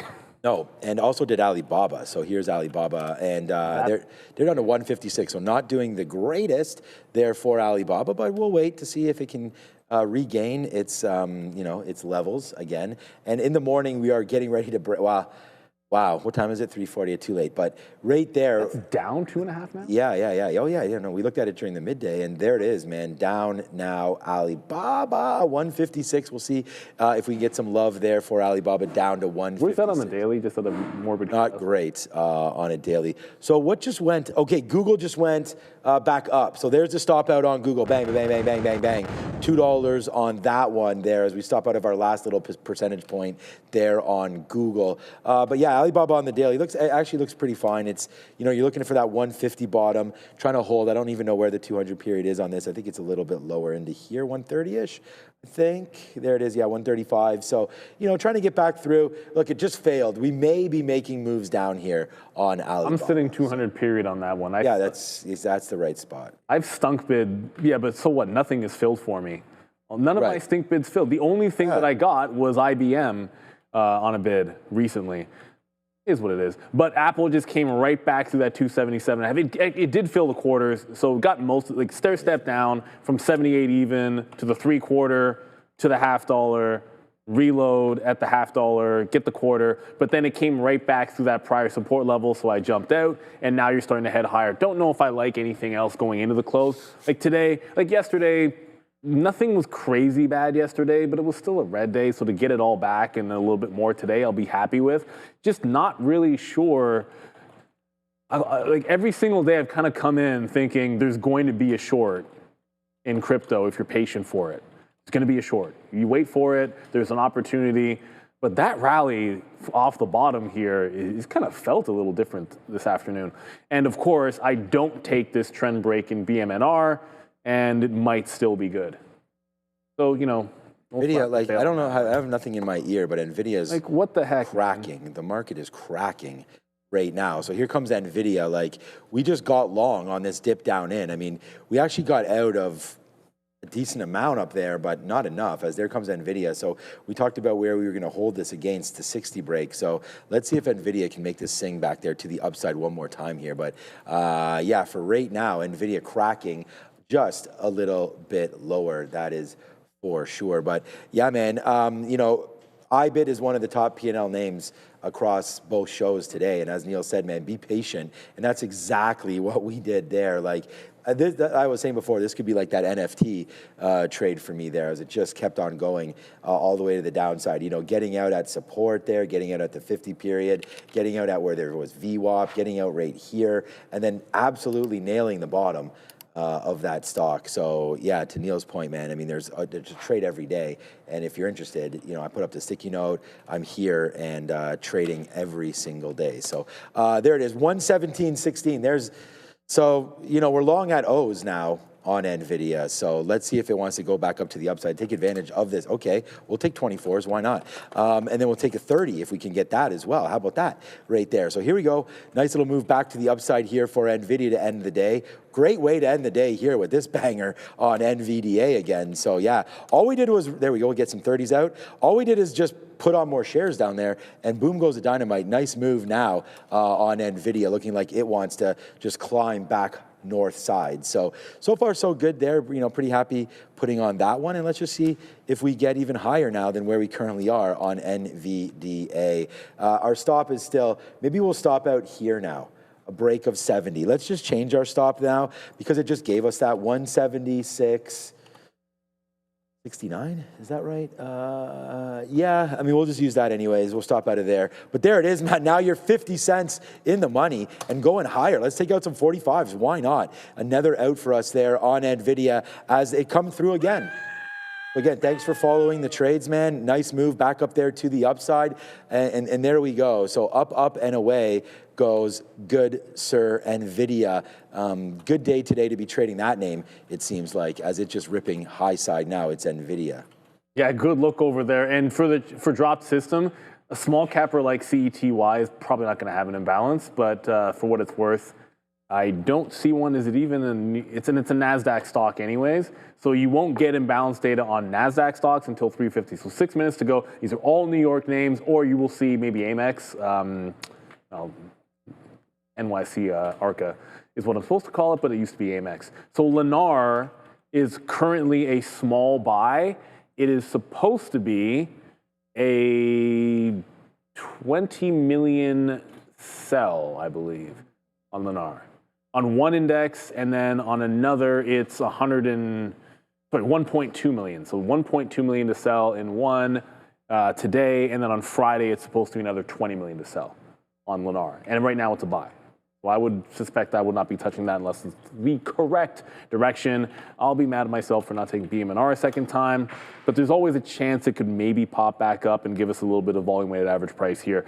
But, you know, I don't want to take anything. Like, for me, if I short it here, then I have to hold it like way too far against, which I just don't want to do. Not at this time of day. So 5 minutes till the imbalances come in here. If there's any name that you're interested in for the imbalances, just let me know. We can pop them in the chat. Apparently, Rocket might be going RKT. Rocket companies. Is there news on this today? Why is this up 9%? RKT. I don't know, maybe they reported. Let's see, did they report? By the way, NVIDIA just touched out at the highs again. Neil's gonna look. I don't see any news on Rocket, but it must be something. There it is. So look what just happened again. Right back into those highs. So yeah, clean them out, man. And there it is, 177.56. Our best out there. So long down here, 90s, out 56, and we continue to climb a little bit higher. Just so you guys know, man, 30% left on this trade. So just a bunch of outs there, like 10% or so every out. And now we'll wait to see for those imbalances that are now just 4 minutes away.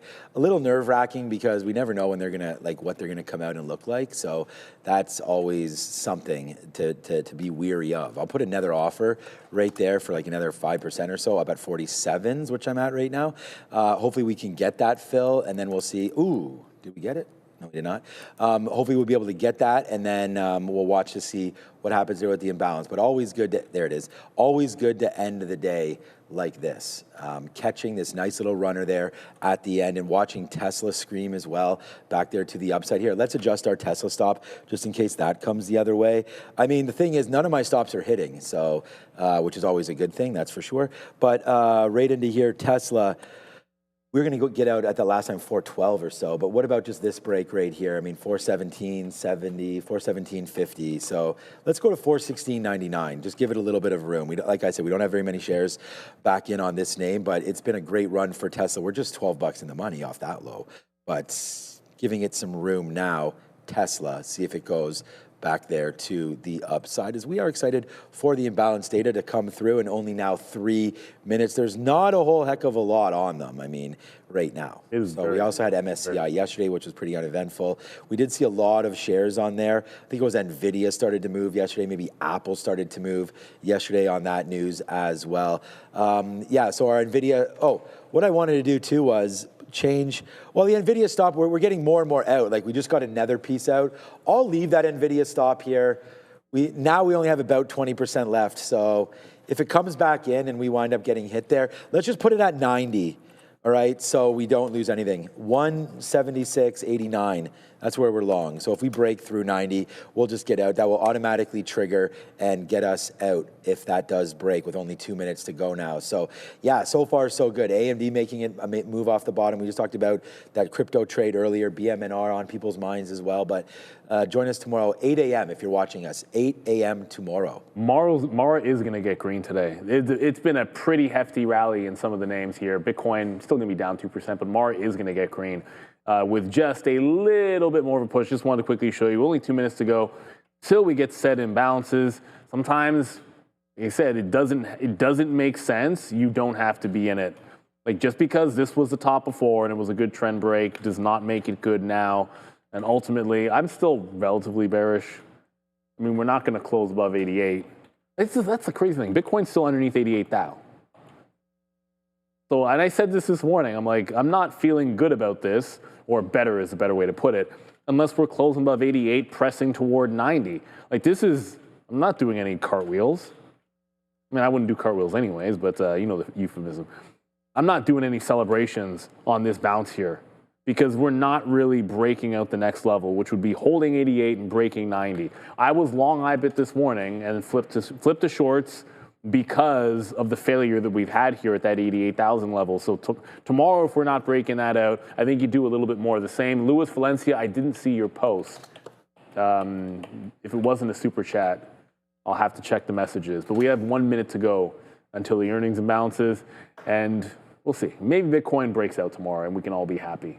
But for now, I'm still feeling bearish because we're under 88. And there's BMNR, but only 600,000 to sell. Usually this is at least a few mil the last couple of sessions. So this might be a bit of a nothing burger on everyone's favorite crypto treasury. Or maybe least favorite, I don't know. Probably least favorite, given its. Unless you're just long now, get a nice little price included. Well, if you magically bought it only at the lows, then yes. We may, yeah, or you're just Tom Lee getting everybody else buy when you're already in. That's always a good thing. Okay, here goes Nvidia right now, looking to make $1 on this trade, heading into the imbalances. Quickly take a piece out right there. Take a piece out at 61. There it goes to the upside. So yes, sir. It's a buy. 1.7 Nvidia is a buy. Amazon's a buy. Open door 6.5 million to the buy side. Yeah, good. Thanks, Neil, for that brief recap there. But there goes Nvidia to the upside there as well. So we're celebrating that one. Giddy up right now, guys. A 419 for Tesla. I just hope you guys are enjoying the show because we sure as hell are sitting here trading these names for you. There it goes, bang. Nice move up there for Nvidia. Now there's almost basically the $1 that we just put on for you. So we put that on, we put Google on, we got Tesla on, we got IBIT, everything's busting out right now. Nice move to the high side, 419, why not? The best we've gotten out for Tesla today is this 419.50. Let's just do it again. Let's do the rewind on this trade. I just can't believe where we're getting this out. So let's just put it out there. We'll offer in the 20s. Maybe we do get in there one more time as it's trying to fade out a little bit. Here, go, gadget, Tesla. All right, enough. We'll see if we can just get it out right here at 419. And we don't, but we almost will. All right, Super Chat, you want to do that? Urban Outfitters after the bell. I guess that's going to just go up 45%. No chance today. There's the out on Tesla, guys. No way. $14. We'll take it. Open door just the paid out. off, by the way. All right, and explain. Yeah, I mean, maybe we can do this, but I mean, the market's going on. Right I think the best thing to do is we have a video. We actually have a video with a very good, more detailed explanation of the imbalances. So to try to get through it live while the market's still open believe me, I can explain it, but it's best served to just get that video. So what I might do is I'm going to find it. You can DM me, but I'll put it in the chat. And even if I put it in the chat, like at 4:01 or something, I will find the video and post it for you guys. But we have an in-depth one. What I wanted to mention is Open Door it went from pairing off to flipping to 4.5 sell. So 6 million to buy, and now it's 4 million to the sell side. And at 355, it might flip again. So without getting too deep into it, at about 355 is a major pairing event for most of the larger imbalances. It'll happen again at 358. So some of these numbers will change dramatically. But this is what can happen when you have a rather large imbalance, like the buy imbalance on Open Door, and then it goes from 6 million buy to 4 million to sell in one shot. So it can be very dangerous to trade those. And if you are trading them, you better have the imbalance locator up. Right? It's one thing for us to tell you what they are, but in real time, if you were long this, you'd need to see it in real time. Because the algos, the second it makes the change, Tesla, the algos are already selling that one off very heavily. So I'm going to quickly find that video for you guys. It's a great question, certainly something we talk about every day. And as you can see, they will move. Yeah, they will move for sure. Booyah. I mean, honestly, it's just been a great afternoon. We put on a couple bangers there. Really happy about the performance today in the NASDAQ. It's nice to see it closing up where we're closing up, man. I mean, it's been a rough ride, obviously, for the NQ and for many different names to go through over the last little while. And it's nice to see that today's ride ends at a peak. That's really nice. So you know what happens when a roller coaster is kind of at the peak. Sometimes you do this. I don't, you know, heading into tomorrow, it'll be a full day tomorrow, and then we're off on Thursday, and then we're back on Friday for a half day. So there should be some talk there about a good opportunity to get back into these names. If you had missed, I could see tomorrow being a relatively flat day, but we'll get pressure on this market because Google, again, like closing where it's closing. Look at that move up there. Like, what a good job getting out where we did. Honestly, like we'll Barry Horowitz ourselves again, but that was a really good move there to get back in, and there it is to finish the day off.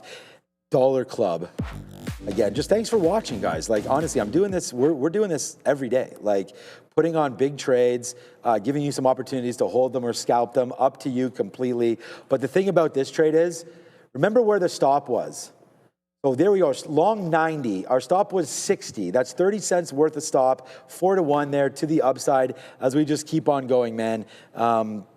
Love being here with you guys every day, and it even seems better when we're able to do stuff like this. So again, thank you so much to everybody. Thanks, Neil, Brendan, everybody for putting on such a good show. Hey, I'm just here to trade, but it's obviously a pleasure to be here with everybody else. So all right, over to you. And in order to make money trading and get paid out at the end of the month, for a lot of traders, it meant risking your own money or not having enough to start. You'd have a fear of losing. It would keep you on the sidelines. That's changing. Why? Because Trade the Pool is transforming how traders access the markets. With its limited risk trading model, traders use funded capital while Trade the Pool absorbs the downside. This allows traders to focus on what truly matters: discipline, consistency, and growth.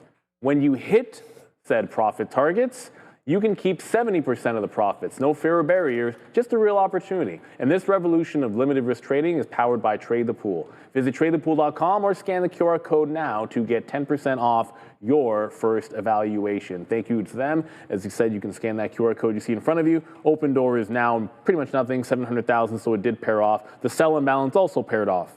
Actually not even balancing there. And I did for, I believe it was pack 44. I put the link in the chat twice, once directly to you. It's a good video. It's actually, I didn't realize how long it was. It's like 11 minutes long. We did an 11-minute video on the imbalance locator, so obviously it makes more sense for you to go ahead and watch that. And if you still have any questions, hey, we're here every single day except for Thursday, and well, and half the day on Friday. So we can always try to. Oh, we got another super chat. We can always try to answer them. Another super chat in here, Yaka 2076. Thank you for covering Nvidia. Made 12K on some calls. Congratulations, brother. All about profitability at the end of the day. That's all you can ever ask for. Yeah, I mean, big ups to that one, man. That's literally why we do this, man. We talk about the trades that we put on and everything. I have one losing stock today, Tesla. So AMD, bang, the #1 stock today, AMD. Google, come on, man, you just saw me trade that. IBIT. I like doing this. This is a review. This is what they do on the midday. They review their trades. So AMD, Google, IBIT, Nvidia there at the end of the day. So that's 3. Here goes our 4. 1, 2, 3, 4, 5. So 5 wins here. There's TQQs. And then here's the L on the day, which is Tesla. Just took the L there and then, you know, messed around with it here. And then boom, right back in, got out near the highs there. So we'll go 5 up, 1 down today for the market. So that's for me specifically there. But it looks, that's interesting. Whatever. I find the value of this, because you don't get enough time to actually explain the trade, is a little bit limited, but yeah. Why not? Apple win, who cares? BM&R, no, seriously. No, up to you. Yeah, no, I just liked what they did on the midday. It doesn't matter to me. Alphabet, so I said this in the lesson of the day, Apple's a winning stock, or Alphabet's a winning stock for me. This is an abject fail of a trade. Why is it an abject fail of a trade? Because this is it breaking the trend up. There's a scalp trade. This is it breaking the trend down. Where's my trade? Didn't have one. So it might be up on Google, but that's a fail. You see me trade these trend breaks all the time. So if I don't have that trade, I cannot categorize this as a win, despite the fact that I'm up on it. IBIT was good, and no need to show that one again. Mara was good, don't need to show that one again. SMCI took a hit on SMCI, took one shot at SMCI right here on a trend break. There's the trend break. immediately didn't work, prior bar out. So I actually had it was like 5 for 8, but the more important thing is, was down yesterday, it was up twice as much today as what I was down yesterday. So it was small down because I think I was 50-50 on most of it, but just try to keep the losses small. But the thing that, and you'll see me get irritated at myself, this is one of the better setups when you have this trend break on Alphabet. So to not have it, when I don't have the excuse, there's only a minute left, I don't have the excuse of saying I wasn't looking at Alphabet. I was just in the stock. I had just exited a long position and was 100% looking at it when it made that trend break. And I don't even have a good reason why I didn't take it. That's the other point. I can't tell you why I didn't take it because of reason X. I was simply biased long on Google. That's it. I had a bias because of the news that I was only looking for longs. So when an A+ short stepped up, I just didn't take it. So again, that's the way I look at it. Sometimes that's going to happen to you. With only 1 minute to go, I did want to show you. I'll show you open door. When it pairs off, sometimes it bounces. So there's your bounce off the volume weighted average price. This is not the first time, and actually still a sell. It's actually 2 million to the sell side. And Netflix is now a buy of 1 million shares. That wasn't true before. And there it is. Thank you so much, Other Zinc, man. A fantastic show today. I mean, thank you so much for that. I mean, we're trying to do our best here, putting on these trades, talking about them with you, going over them, having a good time. And, that's what Trader TV Live is all about. So remember, tomorrow at 8:30, join us. Let me see how many of you guys are actually even subscribed right up in here. Make sure you hit the subscribe because there you go. 22% of you are not subscribed. So looking at the chat, man, you gotta, hit that to get part of our chat. So I'm looking at the chat now. We're always looking in there. So I'm late with the count. let's get going on that one there. So is Meta too high? We could talk about that. 3, 2, 1. And now we are now closed. So we want to hit the bell a little bit late on that one. Thank you to Origenics for sponsoring that. But we go out here with the NASDAQ down up 0.5, which is pretty good. Right there, the ES up 0.9. So a good little look there for the ES and the NASDAQ. So I don't know, just looking around, gold, we can see that. We did talk about Meta just real quickly there. I think it's overdone, but I mean, the NASDAQ is potentially overdone to the sell side. And so we've seen Meta, big move down. I mean, it's still ways away from its highs of $800, but nice move back into 6 and now recovering. So it's just see you later the last 3 weeks as we cover it all back right back up. I'd look out for this 670 area. So if I was into something, that would be right there. That's the 200 period moving average. I think if you're long anywhere in this area, you definitely want to cover something right there and then wait maybe for it to turn back around. So yeah, good look on Meta for anybody that was able to buy the dips. Netflix was bad today. Yeah. 2.5% to the downside. Did not participate in the rally, Netflix. Sometimes you gotta figure these ones out or find them, what was relatively weak, what was relatively strong. So Netflix post-split lows, almost testing again. This will be something to watch tomorrow. Obviously, we got some earnings that we're gonna get to post-market tonight, but then tomorrow morning we have some more. So 8 o'clock, bright and early, we're going to be back. Dara's going to be making the watch list. She's probably hard at work right now, already curating all of the notes that we're going to need for everybody in our community. It's been a fun one for sure, everybody. And we've been brought to you this afternoon by Beta Pro by GlobeX. Yeah, that's right. And we'll see you, remember, at 8 a.m., our new permanent starting time. We're Trader TV Live.